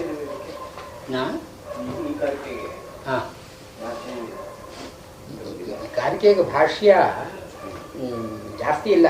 ಅವರು ಯತ್ರ ಹಿ ದ್ವೈತಮಿವ ಭವತಿ ಉಚ್ಯತೆ, ಅವಿದ್ಯಾ ಸತಃ ಹಿ ಉತ್ಪತ್ತಿ ಪ್ರಳಯೋ ವಾ ಸ್ಯಾತ್ ನ ಅಸತಃ ಶಶವಿಷಾಣಾದೇಹೆ. ಏನು ಹೇಳ್ತಾರೆ? ಮೊಲಕ್ಕೆ ಒಂದು ಕೊಂಬು, ಮೊಲಕ್ಕೊಂಬು ಇಲ್ಲ ಅಂತ ಅನ್ನೋದು ಹೇಗೆ? ಮೊಲಕ್ಕೊಂಬು ಯಾವಾಗಿತ್ತು? ನ ಉತ್ಪತ್ತಿ ನ ನಿರೋಧ ಶಶವಿಷಾಣಾದೇಹೆ. ನಾಪಿ ಅದ್ವೈತಂ ಉತ್ಪದ್ಯತೆ ಪ್ರಲೀಯತೆ ವಾ. ಅದ್ವೈತನಾದ ಒಬ್ಬನೇ ಇರತಕ್ಕ ಆತ್ಮ ಹುಟ್ಟೋದು ಎಲ್ಲಿ ಬಂತು, ಅವನು ಹೋಗೋದು ಎಲ್ಲಿ ಬಂತು? ಅದ್ವೈತಂಚ ಉತ್ಪತ್ತಿ ಪ್ರಳಯವಚ್ಚ ಇತಿ ವಿಪ್ರತಿಷಿದ್ಧಂ. ಆತ್ಮನಿಗೆ ಉತ್ಪತ್ತಿಯೂ ಇದೆ ಪ್ರಳಯವೂ ಇದೆ ಅಂತ ಒಂದಕ್ಕೊಂದು ಸರಿ ಹೋಗೋಲ್ಲ. ಯಸ್ತು ಪುನಃ ದ್ವೈತ ಸಂವ್ಯವಹಾರ ಸಹ ರಜ್ಜು ಸರ್ಪವತ್ ಆತ್ಮನಿ ಪ್ರಾಣಾದಿಲಕ್ಷಣ ಕಲ್ಪಿತ ಇತ್ಯುಕ್ತಂ ನಹಿ ಮನೋವಿಕಲ್ಪನಾಯಾಃ ರಜ್ಜು ಸರ್ಪಾದಿಲಕ್ಷಣಾಯಾಃ ರಜ್ವಾಂ ಪ್ರಳಯಃ ಉತ್ಪತ್ತಿ ವಾ. ಇಲ್ಲಿ ಇವರು ಒಂದು ಇದನ್ನ ಪಂಚಪಾದಿಕಾಕಾರರು ಹೇಳ್ಕೊಂಡು ಹೊರಡ್ತಾರೆ. ಇವಾಗ ಹಗ್ಗದಲ್ಲಿ ನಾವು ಹಾವು ಅಂತ ನೋಡ್ತೀವಿ. ಹಾವು ಅಂತ ನೋಡಿದಾಗ ಅದು ಹಾವಿನ ಹಾಗೆ ಕಾಣುತ್ತೆ. ಆದರೆ ಹಾವಿಗೆ ಒಂದು ಉತ್ಪತ್ತಿ ಇದೆಯೋ? ದೀಪ ಬಂತು, ಅದನ್ನು ಹಗ್ಗ ಅಂತ ನೋಡ್ತೀವಿ. ಹಾವು ಎಲ್ಲಿ ಹೋಯಿತು? ಹಾವು ಅಂತ ಒಂದು ಇದ್ದು ನಮಗೆ ಕಂಡಿದ್ರೆ ಅದು ಎಲ್ಲಿಂದಾದರೂ ಬಂದಿರಬೇಕು. ದೀಪ ತಂದ ತಕ್ಷಣ ಎಲ್ಲಿಯಾದರೂ ಅದು ಹೋಗಿರಬೇಕು. ಇವಾಗ ಇತ್ತು ಇಲ್ಲ ಅಂತನ್ನುವಾಗ ಎಲ್ಲಿಂದ ಬಂತು ಅದು? ಹಗ್ಗದಿಂದಲೇ ಹೊರಗೆ ಬಂತೆ, ಹಗ್ಗದಿಂದ ಒಳಗೆ ಹೋಯ್ತೆ, ಹಗ್ಗದ ಒಳಗೆ ಹೋಯ್ತೆ. ಆದ್ದರಿಂದ ಈ ಹಾವಿಗೆ ಉತ್ಪತ್ತಿಯೂ ಇಲ್ಲ ಪ್ರಳಯವೂ ಇಲ್ಲ. ಅದು ಹುಟ್ಟಲೂ ಇಲ್ಲ ಹೋಗಲೂ ಇಲ್ಲ. ಅದು ಇದ್ದಾಗ ಕಾಣಿಸ್ಕೊಡ್ತು, ಅದು ಬೆಳಕು ಬಂದ ತಕ್ಷಣ ಹೊರಟೋಯ್ತು. ಹೀಗೆ ಜಗತ್ತೆಲ್ಲ ನ ಸತಿ ನಾ ಸತಿ ನ ಸದಸತಿ ವಿಕಾರರಹಿತ ನಿರೂಪ್ಯಮಾಣಾಪಿ ಪಾಮರಾಣಾಂ ವಾಸ್ತವಿ ಅಂತ ಸದಸತ್ ಎರಡೂ ಕೂಡಿಕೊಂಡಿರೋದ್ರಿಂದ ಅನಿರ್ವಾಚ್ಯ, ಇದು ಅನಿರ್ವಚನೀಯ ಅಂತ ಹೇಳ್ತಾರೆ. ಹಾವು ಎಲ್ಲಿಂದ ಬಂತು, ಎಲ್ಲಿ ಹೋಯಿತು? ಇದ್ದ ಮಬ್ಬಿನಲ್ಲಿ ಮಸುಕಾಗಿದ್ದಾಗ ಹಾವು ಕಾಣಿಸ್ಕೊಳ್ತು. ದೀಪ ಬಂದ ತಕ್ಷಣ ಹಾವು ಹೊರಟೋಯ್ತು. ಇದ್ರೆ ಹಾವು ಎಲ್ಲಿಯಾದ್ರೂ ಹೋಗಿ ಹಾವು ಎಲ್ಲಿ ಹೋಯ್ತು ಅಂತ ನೋಡಿದ್ವು ನಾವು? ಹಾವು ಎಲ್ಲಿಂದ ಬಂತು ಅಂತ ನೋಡಿದ್ವು? ಇದು ಹಾವು ಇದೆ ಅಂತ ಅನ್ನೋದಕ್ಕೆ ಎಲ್ಲಾದ್ರೂ ಬಂದಿರಬೇಕು, ಎಲ್ಲಾದ್ರೂ ಹೋಗಬೇಕು. ಆದ್ರಿಂದ ಇದು ಮಿಥ್ಯ, ಇದು ಅನಿರ್ವಚನೀಯ. ಮಿಥ್ಯ ಅಲ್ಲ, ಸುಳ್ಳಲ್ಲ. ನೋಡಿದ್ದೀವಲ್ಲ, ನಾವು ನೋಡಿದ್ದೀವಿ, ನಡ್ಕ ಬಂದಿದೆ ನಮಗೆ, ಎಲ್ಲ ವಾಸ್ತವವಾದ ಅನುಭವ ಇದೆ ಅದು. ಆದರೆ ಹಾವು ಅಂತ ಅನ್ನೋದು ಎಲ್ಲಿಂದಲೂ ಬರಲಿಲ್ಲ. ಬಂದಿದ್ರೆ ನಮ್ಮನ್ನು ಕಚ್ಚಬೇಕಾಗಿತ್ತು. ಅದು ಆ ದೀಪ ಬಂದ ತಕ್ಷಣ ಎಲ್ಲಿಯಾದರೂ ಹೋಗಬೇಕಾಗಿತ್ತು, ಹೋಗಿದ್ದು ನಮ್ಗೆ ಕಾಣಬೇಕಾಗಿತ್ತು. ಆದ್ದರಿಂದ ಇದು ಅನಿರ್ವಚನೀಯ. ಅಂತ ಖ್ಯಾತಿಯಲ್ಲಿ ಅನಿರ್ವಚನೀಯ ಖ್ಯಾತಿ ಅಂತ ಒಂದು ಹೇಳ್ತಾರೆ. ಆಚಾರ್ಯರು ತಮ್ಮ ಭಾಷ್ಯ ಗ್ರಂಥಗಳಲ್ಲಿ ಎಲ್ಲಿ ಹೇಳಿಲ್ಲ ಇದನ್ನು. ಅನಿರ್ವಚನೀಯ ಖ್ಯಾತಿ ಅಂತ ಪಂಚಪಾದಿಕಾಕಾರರು ಅದನ್ನು ದೊಡ್ಡದಾಗಿ ಬೆಳೆಸ್ಕೊಂಡು ಹೋಗ್ತಾರೆ. ಇಲ್ಲಿ ಅದಕ್ಕೇನು ಗಮಕ ಈ ಒಂದು ಭಾವ ಇದು ಬರೀ ರಜ್ಜು ಸರ್ಪದ್ದೇ ಹೇಳ್ಕೊಂಡು ಹೋಗ್ತಾರೆ. ತಸ್ಮಾತ್ ಸೂಕ್ತಂ ದ್ವೈತಸ್ಯ ಅಸತ್ವಾತ್ ನಿರೋಧಾದ್ಯಭಾವ ಪರಮಾರ್ಥತಾ ಇತಿ. ಈ ದ್ವೈತ ಅಂತೇಳಿ ಎಲ್ಲಿ ಗ್ರಾಹ್ಯ ಗ್ರಾಹಕ ಲಕ್ಷಣ ಇದೆಯೋ ಇವೆಲ್ಲ ದ್ವೈತ. ನೋಡೋನು ಅಂತ ಒಬ್ಬ ಇದ್ದಾನೆ, ನೋಡ್ತಕ್ಕಂಥ ವಸ್ತು ಒಂದಿದೆ, ಇದು ದ್ವೈತ, ಗ್ರಾಹ್ಯ ಗ್ರಾಹಕ ಭಾವ. ಈ ಗ್ರಾಹ್ಯ ಗ್ರಾಹಕ ಭಾವ ಎಲ್ಲೆಲ್ಲಿ ಇದೆಯೋ ಇದು ಪರಮಾರ್ಥ ಅಲ್ಲ. ಪರಮಾರ್ಥದಲ್ಲಿ ಈ ಗ್ರಾಹ್ಯ ಗ್ರಾಹಕ ಅಂತನೋ ಭೇದ ಇಲ್ಲ ಅಷ್ಟೇ. ಇಲ್ಲಿ ಅವರು ಇದೆಲ್ಲ ಉದ್ದಕ್ಕೆ ಹೇಳ್ಕೊಂಡು ಹೋಗಿದ್ದಾರೆ. ಆದರೆ ಏನು ಸ್ವಾರಸ್ಯವಾಗಿರೋದು ಏನೋ ಕಾಣಿಸ್ಲಿಲ್ಲ ನನಗೆ. ಇಲ್ಲಿ ಏನು ಇದು ಆಚಾರ್ಯರದ್ದಲ್ಲ ಅಂತ ಹೇಳಿದ್ನಲ್ಲ, ಅದರಿಂದ ಏನು ಸ್ವಾರಸ್ಯ ಇಲ್ಲ. ಆಚಾರ್ಯರದ್ದು ಆಗಿದ್ರೂ ಸ್ವಾರಸ್ಯ ಇರ್ತಾ ಇರ್ತಾರೆ. ಭಾವೈಹಿ ಅಸದ್ಭಿರೇವಾಯಂ ಭಾವೈಹಿ ಏವ ಅಸದ್ಭಿಹಿ ಅಂದ್ರೆ ಅಸತ್ತಾದ ಅಂದ್ರೆ ಪರಮಾರ್ಥದಲ್ಲಿ ಇಲ್ಲದೇ ಇರತಕ್ಕಂಥ, ಪರಮಾರ್ಥದಲ್ಲಿ ಪರಮಾರ್ಥದ ಅವಿದ್ಯಮಾನೈಹಿ ವಾಸ್ತವವಾಗಿ ಇಲ್ಲದೇ ಇರತಕ್ಕಂಥ, ಯಥಾ ಹೇಗೆ ರಜ್ವಾಂ ಹಗ್ಗದಲ್ಲಿ ಸರ್ಪ ಧಾರಾ ದಂಡಾದಿ ಅದರಲ್ಲಿ ಹಾವು ಅಂತ ಕಾಣುತ್ತೆ, ನೀರಿನ ಕೋಡಿ ಅಂತ ಕಾಣುತ್ತೆ, ಕಡ್ಡಿ ಅಂತ ಕಾಣುತ್ತೆ. ಇವೆಲ್ಲ ವಾಸ್ತವವಾಗಿ ಇಲ್ಲ, ಅದು ನಮಗೆ ಕಾಣುತ್ತೆ. ಹೀಗೆ ಭಾವೈಹಿ ಅಸದ್ಭಿಹಿ ಇಲ್ಲದೇ ಇರತಕ್ಕಂಥ ಭಾವಗಳಿಂದ ಅಯಂ ಈ ನಾವು ನೋಡ್ತಕ್ಕ ವಸ್ತು ಅದ್ವಯೇನ ಚ ಕಲ್ಪಿತ. ಚ ಅನ್ನೋ ಮಾತು ಎರಡೂ ಸೇರಿಸಿ ನಾವು ಏನನ್ನು ನೋಡ್ತೇವೆ ನೋಡೋದ್ರಲ್ಲಿ ನಾವು ಕಲ್ಪನೆ ಮಾಡಿಕೊಂಡ ಭಾವಗಳಿದೆ ಮತ್ತು ಅದ್ವಯೇನ ಹೀಗೆ ಗ್ರಾಹ್ಯ ಗ್ರಾಹಕ ಭೇದ ಇಲ್ಲದೇ ಇರತಕ್ಕಂಥ ಒಂದು ವಸ್ತು ಇದೆ. ಅಂದ್ರೆ ಏನು, ನಾವು ಅದರ ಹಗ್ಗವನ್ನು ಹಾವು ಅಂತ ನೋಡಿದಾಗ ಈ ಹಗ್ಗ ಅಂತ ಅನ್ನೋದು ನಮ್ಮ ಕಣ್ಣಿಗೆ ಕಾಣಿಸ್ತಾ ಇಲ್ಲ. ಆ ಹಗ್ಗವನ್ನು ನೋಡೋರು ನಾವು ಅಂತ ಅನ್ನೋದಿಲ್ಲ. ಗ್ರಾಹ್ಯ ಗ್ರಾಹಕ ಭೇದ ಅಲ್ಲಿಲ್ಲ. ಆದ್ರಿಂದ ಅದ್ವಯ, it is beyond our scope of perception. ಇದು ಅದ್ವಯ. ಈ ಅದ್ವಯೇನ ಚ ಕಲ್ಪಿತ. ಇಲ್ಲಿ ಒಂದು ಅದ್ವಯ ಅಂತಲೂ ಇರಬೇಕು, ದ್ವೈತ ಅಂತಲೂ ಇದೆ. ಈ ಅದ್ವಯ ದ್ವೈತ ಎರಡೂ ಎಲ್ಲಿ ಸೇರಿಕೊಳ್ಳುತ್ತೋ ಇದು ಕಲ್ಪನಾ ಅಂತ ಅನ್ನಿಸ್ಕೊಳ್ಳುತ್ತೆ. ಕನ್ಫ್ಯಾಬ್ಯುಲೇಷನ್, ಒಂದು ಪ್ರೊಜೆಕ್ಷನ್, ಒಂದು ಕ್ರಿಯೇಷನ್. ಭಾವ ಅಪಿ ಜೀವವನ್ನು ಮೊದಲು ಸೃಷ್ಟಿ ಮಾಡಿ ಕಲ್ಪನೆ ಮಾಡಿಕೊಂಡು ನಾವು ಅದರ ಮೇಲೆ ಪ್ರಾಣ ಮತ್ತೊಂದು ಮಗದೊಂದು ಅಂತ ಅಷ್ಟೊಂದು ಹೇಳಿದ್ವಲ್ಲ, ಇವೆಲ್ಲ ಭಾವ ಅಪಿ ಅದ್ವಯೇನೈವ ತಸ್ಮಾತ್ ಅದ್ವಯತ ಶಿವ. ಆದ್ದರಿಂದ ಇಲ್ಲಿ ಇದು ಈ ಶ್ಲೋಕವೂ ಕೂಡ ಮಾಧ್ಯಮಿಕಾರಿಕೆಯಲ್ಲಿ ಇರುವುದೇ. ಅಲ್ಲಿ ಏನು ಹೇಳ್ತಾರೆ ಚಂದ್ರಕೀರ್ತಿ, ಕಲ್ಪನಾ ಕಾಲೇಪಿತೆ ಅದ್ವಯಾತ್ಮ ಭಾವಂ ನ ಜಹಾತಿ. ನಾವು ಕಲ್ಪನೆ ಮಾಡಿಕೊಳ್ತಾ ಇದ್ದೀವಿ, ಒಂದು ಜೀವನ ಮೇಲೆ ಒಂದು ಪ್ರಾಣ ಅಂತ ಕಲ್ಪನೆ ಮಾಡ್ಕೊಂಡಿದ್ದೀವಿ, ದೇಹ ಅಂತ ಕಲ್ಪನೆ ಮಾಡ್ಕೊಂಡಿದ್ದೀವಿ, ಇಂದ್ರಿಯಗಳು ಅಂತ ಕಲ್ಪನೆ ಮಾಡ್ಕೊಂಡಿದ್ದೀವಿ. ಕಲ್ಪನೆ ಮಾಡಿಕೊಂಡಾಗ ಕೂಡ ಆ ಆತ್ಮವಸ್ತು ಅಂತ ಅನ್ನೋದು ಎಲ್ಲಿ ಹೋಗಿಲ್ಲ. ಆತ್ಮವಸ್ತುವನ್ನು ಬಿಟ್ಟು ಈ ಕಲ್ಪನೆಗಳು ಅಂತ ಇಲ್ಲ. ಇದು ಅದ್ವಯತ ಶಿವ. ಈ ಅದ್ವಯತ ಅಂತನ್ನೋದು ಅದು ವಾಸ್ತವವಾಗಿ ಇದ್ದೇ ಇದೆ, ಅಡಗಿದೆ ನಮ್ಮ ಕಲ್ಪನೆಗಳಲ್ಲಿ ಎಲ್ಲ. ಈ ಅದ್ವಯತ ಅಂತನ್ನೋದು ಇದೆ. ಕಲ್ಪನಾ ಕಾಲೇಪಿ ಅದ್ವಯಾತ್ಮ ಭಾವಂ ನ ಜಹಾತಿ. ಈ ಅದ್ವಯ ಅಂದ್ರೆ ಗ್ರಾಹ್ಯ ಗ್ರಾಹಕ ಭೇದವನ್ನು ಮೀರಿ ಇರತಕ್ಕಂಥ ಒಂದು ಸತ್ವ ಇದೆ. ಇಲ್ಲಿ ಉತ್ಪತ್ತಿ ನಿರೋಧ ಮೋಕ್ಷ ಬಂಧ ಯಾವುದೂ ಇಲ್ಲ ಅಂತನ್ನೋದು ಇದು ಶಿವ ಅಂದ್ರೆ ಕಲ್ಪನೆ ಅಲ್ಲದೆ ಇದ್ದದ್ದು. ಯಾವ್ಯಾವುದು ಕಲ್ಪನೆಯೋ ಅಲ್ಲಿ ಒಂದು ಭಯ ಅಂತ ನಮಗಿದೆ. ಎಲ್ಲಿ ಕಲ್ಪನೆ ಇಲ್ಲವೋ ಅಲ್ಲಿ ಭಯ ಅಂತಿಲ್ಲ. ಕಲ್ಪನೆ ಇಲ್ಲದೆ ಇರೋದನ್ನ ಅಭಯ ಅಂತ ಕರೆದಿದ್ದಾರೆ. ಅಭಯ ಶಿವ. ಶಿವ ಅಂದ್ರೆ ಮಂಗಳಕರವಾದದ್ದು. ಕಲ್ಪನಾವಸ್ಥಾಯಾಮ್ ಅಪಿ ಶಿವ ಭವತಿ. ಸರ್ವ ಕಲ್ಪನಾಸ್ಪದತ್ವಾತ್ ಸ್ವೇನಾತ್ಮನ ಅದ್ವಯಸ್ಯ ಅವ್ಯಭಿಚಾರಾಚ್ಚ ಕಲ್ಪನಾವಸ್ಥಾಯಾಮ್ ಅಪಿ ಅದ್ವಯತ ಶಿವ. ಹಗ್ಗವನ್ನ ನಾವು ಹಾವು ಅಂತ ನೋಡಿದಾಗ ನಾವು ಹೆದರಿಕೆ ಆಗುತ್ತೆ. ಇದು ಭಯ ಇದೆ. ಆದರೆ ಅದು ಹಗ್ಗ ಅಂತ ನೋಡಿದಾಗ ಭಯ ಇಲ್ಲ, ಅದು ಅದ್ವಯ. ಹಗ್ಗ ಅಂತ ಕಾಣೋದು ಅದ್ವಯ, ಅದು ಹಾವು ಅಂತ ಕಾಣೋದು ದ್ವೈತ, ಅದೊಂದು ಭಾವ. ಈ ಅದ್ವಯತಾ ಶಿವ, ಅಲ್ಲಿ ಭಯ ಇಲ್ಲ, ಅಭಯ, ಭಯ ಇಲ್ಲದೆ ಇರತಕ್ಕಂಥ. ಏನು ಅಂದರೆ ಸರ್ವಕಲ್ಪನಾ ಆಸ್ಪದತ್ವಾತ್. ಅದನ್ನ ಹಾವು ಅಂತ ನೋಡಿ, ನೀರಿನ ಕೋಡಿ ಅಂತ ನೋಡಿ, ಕಡ್ಡಿ ಅಂತ ನೋಡಿ, ಅಥವಾ ಒಂದು ಬಟ್ಟೆ ತುಂಡು ಅಂತ ನೋಡಿ, ಏನ್ ನೋಡಿದ್ರು ಕೂಡ ಆಸ್ಪದ ಅಂತ ಒಂದು ಇದ್ದೇ ಇರಬೇಕು ಅದಕ್ಕೆ. ಅದು ರಜ್ಜು ದ್ರವ್ಯ ಅಂತ ಏನು ಹೇಳ್ತಾರೆ, ಅದಿದ್ದೇ ಇರಬೇಕು. ನಾವು ರಜ್ಜು ಅಂತ ನಾವಿಟ್ಟ ಹೆಸರು ಅದಕ್ಕೆ. ಅದ್ರ ರಜ್ಜು ದ್ರವ್ಯ ಅಲ್ಲಿ ಮೂಲಭೂತವಾಗಿ ಇರಬೇಕು, ಆಬ್ಜೆಕ್ಟಿವ್ಲಿ ಫಿಸಿಕಲಿ ಒಂದು ಇರಬೇಕು. ನಾವು ರಜ್ಜು ಅಂತ ಕರಿತೀವಿ ಅದನ್ನ. ಆ ಒಂದು ಆಬ್ಜೆಕ್ಟಿವ್ ಕಾಂಟೆಕ್ಸ್ಟ್ ಇಲ್ಲದೆ ಇದ್ರೆ ಈ ಪ್ರೊಜೆಕ್ಷನ್ ಅಂತ ಬರೋಲ್ಲ, ಪ್ರೆಸೆಂಟೇಷನ್ ಅಂತ ಇಲ್ಲ. ಸರ್ವಕಲ್ಪನಾ ಆಸ್ಪದತ್ವಾತ್ ಸ್ವೇನಾತ್ಮನ ಅದ್ವಯಸ್ಯ ಅವ್ಯವಿಚಾರಾಚ್ಚ. ನಾವದನ್ನು ಹಾವು ಅಂತ ನೋಡಿದ ಮಾತ್ರಕ್ಕೆ ಹಗ್ಗ ಹಾವು ಆಗೋಲ್ಲ, ಹಗ್ಗವಾಗಿಯೇ ಇರುತ್ತೆ. ನಾವು ನೀರಿನ ಕೋಡಿ ಇದ್ರೆ ಅದೇ ನೀರಿನ ಕೋಡಿ ಆಗ ಹರಿದು ಹೋಗೋಲ್ಲ.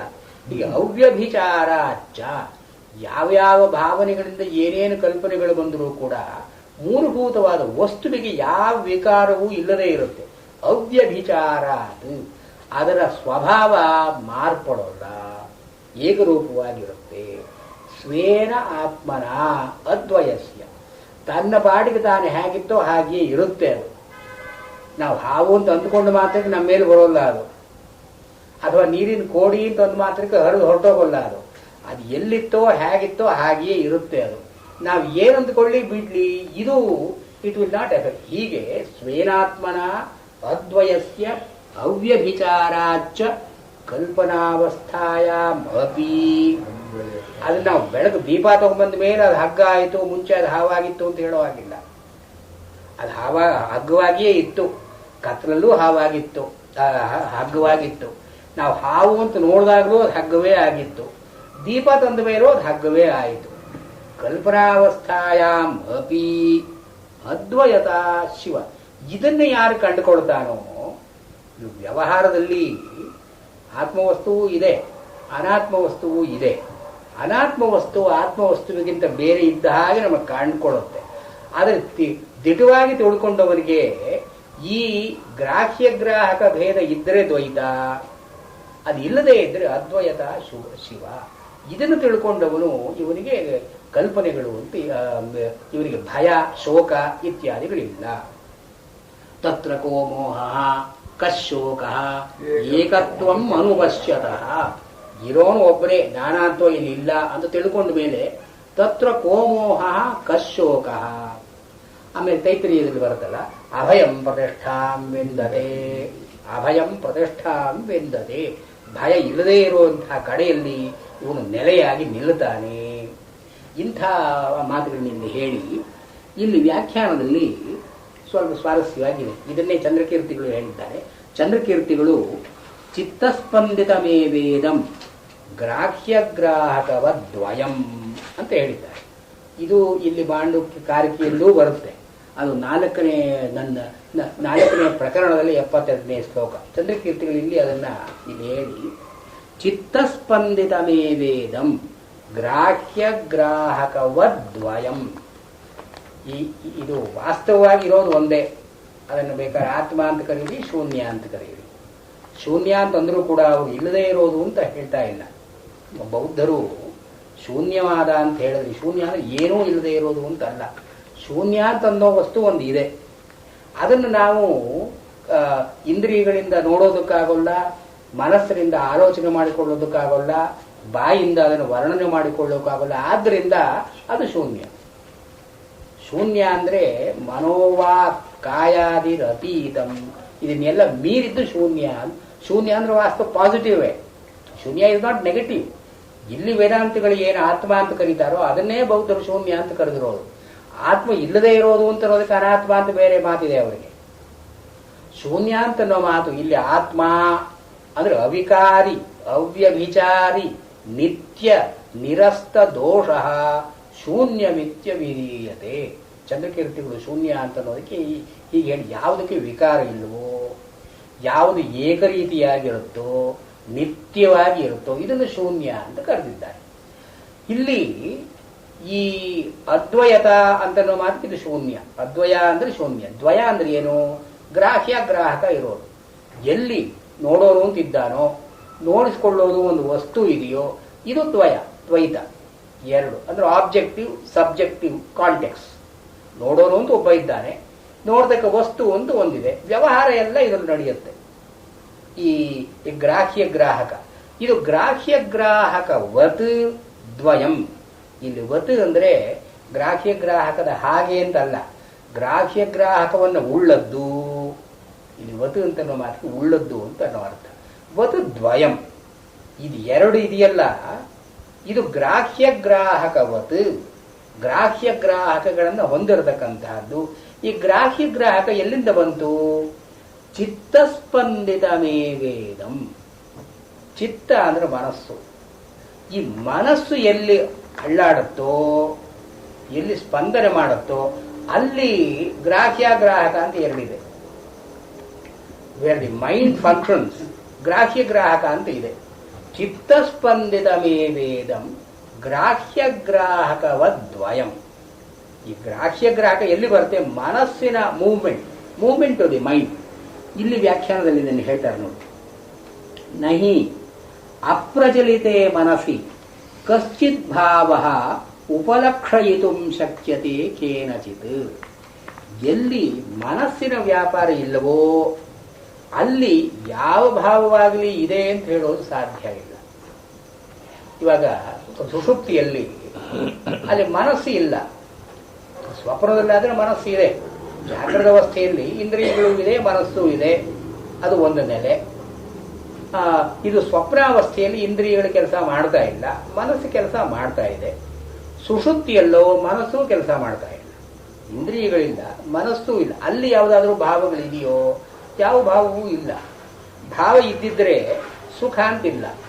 ಅದು ಎದ್ದ ಮೇಲೆ ನಮಗೆ ಸುಖ ಮಹಾಮಸ್ವಾಪ್ಸಂ ಅಂತ ಒಂದು ಪ್ರತ್ಯಭಿಜ್ಞಾ ಬರುತ್ತಲ್ಲ, ಸ್ಮರಣೆ ಬರುತ್ತಲ್ಲ, ಪ್ರತ್ಯಭಿಜ್ಞಾ. The experience is reconstructed. The experience ಅದು ನಿದ್ರೆಯಲ್ಲಿ ನಮಗೆ ಸುಖ ಅಂತನೋ ಭಾವನೆ ಇಲ್ಲ. ಎದ್ದ ಮೇಲೆ ನಮ್ಮ ಲೌಕಿಕ ಸುಖವನ್ನು ಹಿಡಿದು ಅಲ್ಲಿ ಸುಖವಾಗಿ ನಿದ್ರೆ ಮಾಡಿದೆ ಅಂತ ಹೇಳ್ತೀವಿ. ನಿದ್ರೆ ಮಾಡುವಾಗ ಸುಖದ ಅನುಭವ ಇಲ್ಲ. ನಿದ್ರೆ ಮಾಡಿದ ಸುಖ ನಮಗೆ ವಾಸ್ತವವಾಗಿ ಎಲ್ಲೂ ಬರೋಲ್ಲ. ಆದರೆ ವಾಸ್ತವವಾಗಿ ಬಂದ ಸುಖದ ವಾಸನೆಯಿಂದ ಇದು ಸುಖವಾಗಿತ್ತು. ಸುಖಮಹಮಸ್ವಾಪ್ಸಂ. ಇದು ವಾಚಾರಂಭಣ, ಮಾತಿನ ಒಂದು ವೈಖರಿಯಿಂದ ಇದನ್ನು ಹೇಳ್ತೀವಿ. ಮಾತಲ್ಲಿ ಹೇಳಿದ್ದೆಲ್ಲ ದಿಟ ಅಂತಲ್ಲ. ಮಾತು more often than not it hides than reveals ಅಂತ. Words hide rather than reveal. ಅದು ಮಾತಿನ ಸ್ವಾರಸ್ಯವೇ ಅದು. ಹೀಗೆ ಇಲ್ಲಿ ಒಂದು ಎಲ್ಲಿ ಭಾವಗಳೇ ಇಲ್ಲವೋ, ಅಪ್ರಚಲಿತೆ ಮನಸ್ಸಿ, ಮನಸ್ಸಿನಲ್ಲಿ ಓಡಿಯಾಟ ಅಲಗಾಟ ಅಂತ ಇರದೇ ಇದ್ರೆ, ಕಶ್ಚಿತ್ ಭಾವ ಉಪಲಕ್ಷಯಿತು ಕೇನಚಿತ್ ಶಕ್ಯತೆ. ಯಾರಿಗಾಗಲಿ ಇಂಥ ಭಾವ ಇದೆ ಅಂತ ಹೇಳೋದು ತೋರಿಸೋದು ಸಾಧ್ಯ ಇಲ್ಲ. ಯಾವ ಭಾವವೂ ಇಲ್ಲ ಅಂತನ್ನೋ ಕಾರಣಕ್ಕೆ ಇವನು ಸುಖ ಅಂತ ಹೇಳೋದು. ಒಂದು ಭಾವ ಅಂತ ಬಂದ್ರೆ ಸ್ಟ್ರೆಸ್ ಅಂತ ಬಂತದೆ. ಯಾವ ಭಾವವೂ ಇಲ್ಲ. ಗ್ರಾಹ್ಯ ಗ್ರಾಹಕ ದ್ವೈತ ಅಂತ ಇಲ್ಲ. ನಿದ್ದೆ ಮಾಡೋನಿಲ್ಲ, ಅವನು ಮಾಡ್ದಕ್ಕೆ ನಿದ್ದೆ ಅಂತ ಇಲ್ಲ. ಈ ನಿದ್ದೆ ಮಾಡೋನು ನಿದ್ದೆ ಎರಡು ಎದ್ದ ಮೇಲೆ ನಾವು ಕಾಣೋದು. ನಿದ್ರೆಯಲ್ಲಿ ನಿದ್ರೆಯೂ ಇಲ್ಲ, ನಿದ್ರೆ ಮಾಡೋನೂ ಇಲ್ಲ. ನಿದ್ರೆ ಮಾಡ್ತಿದ್ದೀನಿ ಅಂತ ಅರಿವು ಅವನಿಗಿಲ್ಲ. ಅವನಿಗೊಂದು ಆಬ್ಜೆಕ್ಟಿವ್ ಆಗಿ ನಿದ್ರೆ ಅಂತಿಲ್ಲ. ಎರಡೂ ಕೂಡ ಮನಸ್ಸು ಯಾವಾಗ ಕೆಲಸ ಮಾಡೋದಕ್ಕೆ ತೊಡಗುತ್ತೆ ಆಗ ನಾನು ನಿದ್ರೆ ಮಾಡ್ತಾ ಇದ್ದೆ. ನಿದ್ದೆ ಮಾಡ್ತಾ ಇದ್ದ ಇವನು ನಾನಲ್ಲ. ಇವನು ಎದ್ದ ತಕ್ಷಣ ನಾನು ನಿದ್ದೆ ಮಾಡ್ತಾ ಇದ್ದೆ ಅಂತ ಇದು ಗ್ರಾಹ್ಯ ಗ್ರಾಹಕ ಭೇದ ಬರುತ್ತೆ. ಆದ್ರಿಂದ ಅಪ್ರಚಲಿತೆ ಮನಸಿ ಕಶ್ಚಿತ್ ಭಾವ ಉಪಲಕ್ಷಯಿತು ನ ಶಕ್ಯತೆ.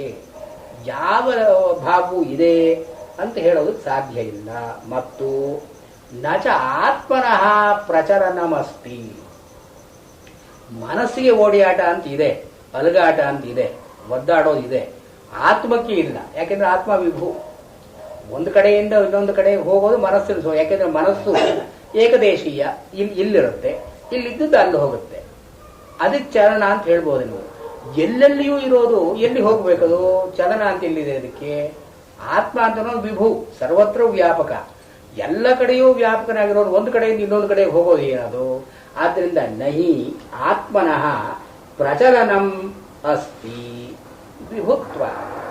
ವಿಭುತ್ವ ಅಂತ ಇದು ಟೀಕೆ ಹೇಳಿರೋದು, ಆನಂದಗಿರಿ ಟೀಕೆಯಲ್ಲಿರೋದು. ಇದು ನಹಿ ಆತ್ಮನಃ ಪ್ರಚಲನಮಸ್ತಿ ಪ್ರಚಲಿತಸ್ಯೈವ ಉಪಲಭ್ಯಮಾನಾಃ ಭಾವಾಃ. ಎಲ್ಲಿ ಮನಸ್ಸು ಓಡಿಯಾಡುತ್ತೋ ಅಲ್ಲಿ ಜಾಗ್ರತ್ ಸ್ವಪ್ನಾದಯ, ಜಾಗ್ರತ್ತು ಸ್ವಪ್ನ ಇತ್ಯಾದಿಗಳು ಭಾವಾಃ ನ ಪರಮಾರ್ಥತಃ ಕಲ್ಪಯಿತುಂ ಶಕ್ಯ. ಅಂದ್ರೆ ಇದನ್ನ ಪರಮಾರ್ಥವಾಗಿ ಇದೆ ಅಂತ ಹೇಳೋದು ಸಾಧ್ಯ ಇಲ್ಲ. ಎಚ್ಚರವಾಗಿರ್ತಾನೆ, ಕನಸು ಕಾಣ್ತಾ ಇರ್ತಾನೆ, ನಿದ್ರೆ ಹೋಗ್ತಾನೆ. ಪರಮಾರ್ಥವಾಗಿದ್ರೆ ಯಾವಾಗಲೂ ಎಚ್ಚರವಾಗಿರ್ಬೇಕು ಇವನು. ಪರಮಾರ್ಥವಾಗಿ ಸುಷುಪ್ತಿ ಅಂತಿದ್ರೆ ಯಾವಾಗಲೂ ನಿದ್ರೆ ಹೋಗ್ತಾ ಇರಬೇಕು. ಈ ಮೂರು ಅವಸ್ಥೆಗಳನ್ನು ಮೀರಿ ಇವನು ಆತ್ಮ ಅಂತ ಇದ್ದಾನೆ. ಆದ್ದರಿಂದ ಇವನಿಗೆ ಪ್ರಚಲನ ಅಂತ ಇಲ್ಲ. ಎಲ್ಲಿ ಪ್ರಚಲನ ಇಲ್ಲವೋ ಭಾವ ಅಂತ ಇಲ್ಲ, ಭಾವ ಎಲ್ಲಿಲ್ಲವೋ ದ್ವೈತ ಅಂತಿಲ್ಲ. ಇದು ದ್ವೈತ ಇಲ್ಲದೆ ಇರುವಾಗ ಇದು ಶಿವ. ಇದು ಇಲ್ಲಿ ಯಾವ ಶೋಕಮೋಹಾದಿಗಳು ಕೂಡ ಇರುವ ಹಾಗೆ ಕಾಣಿಸೋದು. ಯಾಕೆಂದ್ರೆ ಯತ್ರ ಹಿ ದ್ವೈತಮಿವ ಪಶ್ಯತಿ ದ್ವೈತಮಿವ ತದಿತರ ಇತರಂ ಪಶ್ಯತಿ ಇತರಂ ಶೃಣೋತಿ ಜಗನ್ನಾಥ್. ಎಲ್ಲಿ ಎರಡೂ ಅಂತ ಎಲ್ಲಿದೆಯೋ ಅಲ್ಲಿ ಇವನಿಗೊಂದು ಭಯ ಅಂತ. ದ್ವಿತೀಯ ದ್ವೈ ಭಯಂ ಭವತಿ. ಎರಡನೇವಿಂದ ಅನ್ಯಸ್ಮಾದ್ ಬಿಭೇತಿ. ಒಂದು ನಾವು ಹೆದರ್ತೀವಿ ಅಂತಂದ್ರೆ ಒಂದರಿಂದ ಇನ್ನೊಂದು ಹೆದರುತ್ತೆ. ಅನ್ಯಸ್ಮಾದ್ ಬಿಭೇತಿ. ಇವನೇ ಅದಾಗಿಬಿಟ್ರೆ ಯಾವ್ದು ಹೆದರ್ಸುತ್ತೋ ಅವನು ಇವನೇ, ಯಾರು ಹೆದರ್ತಾನೋ ಅವನು ಇವನೇ ಅಂತ ಹೆದರಿಕೆಯಲ್ಲಿ ಬಂದು ನ ಏಕಾಕಿ ಏನು ಬಿಭೇತಿ, ನ ಏಕಾಕಿ ಬಿಭೇತಿ. ದ್ವಿತೀಯಾದ್ವೈ ಭಯಂ ಭವತಿ. ಎರಡನೇವನು ಇದ್ರೆ ಕಷ್ಟ. ಆದ್ರಿಂದಲೇ ಪಾಲಿಟಿಷಿಯನ್ಸ್ ಎಲ್ಲ ಎರಡನೇವನು ಇರಬಾರ್ದು. ಏಕಾಕಿ ಒಂದು ಸೆಕೆಂಡ್ ಗ್ರೇಡ್ ಲೀಡರ್ಶಿಪ್ ಇರಬಾರ್ದು. ಆಯ್ತಲ್ಲ, ಮುಗಿಸ್ಬಿಡ್ಬೋದು ಇವತ್ತು ಅಂತ ಇದ್ದೆ ನಾನು. ಇದನ್ನ ಇನ್ನೊಂದು ನಾಲ್ಕು ಶ್ಲೋಕಗಳಿದೆ.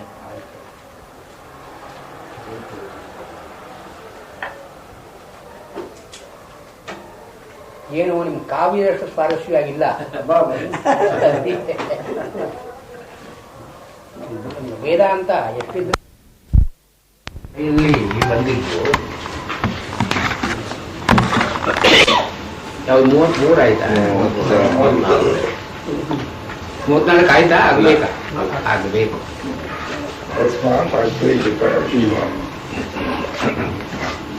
ನಾತ್ಮಭಾವೇನ ಅನೇದಂ ನ ಸ್ವೇನಾಪಿ ಕಥಂಚನ. ನೀವು ಕೇಳಿದ್ದಿಲ್ಲೇ ಬರುತ್ತಲ್ಲ? ಇಲ್ಲ, ಆಗಿಲ್ಲ.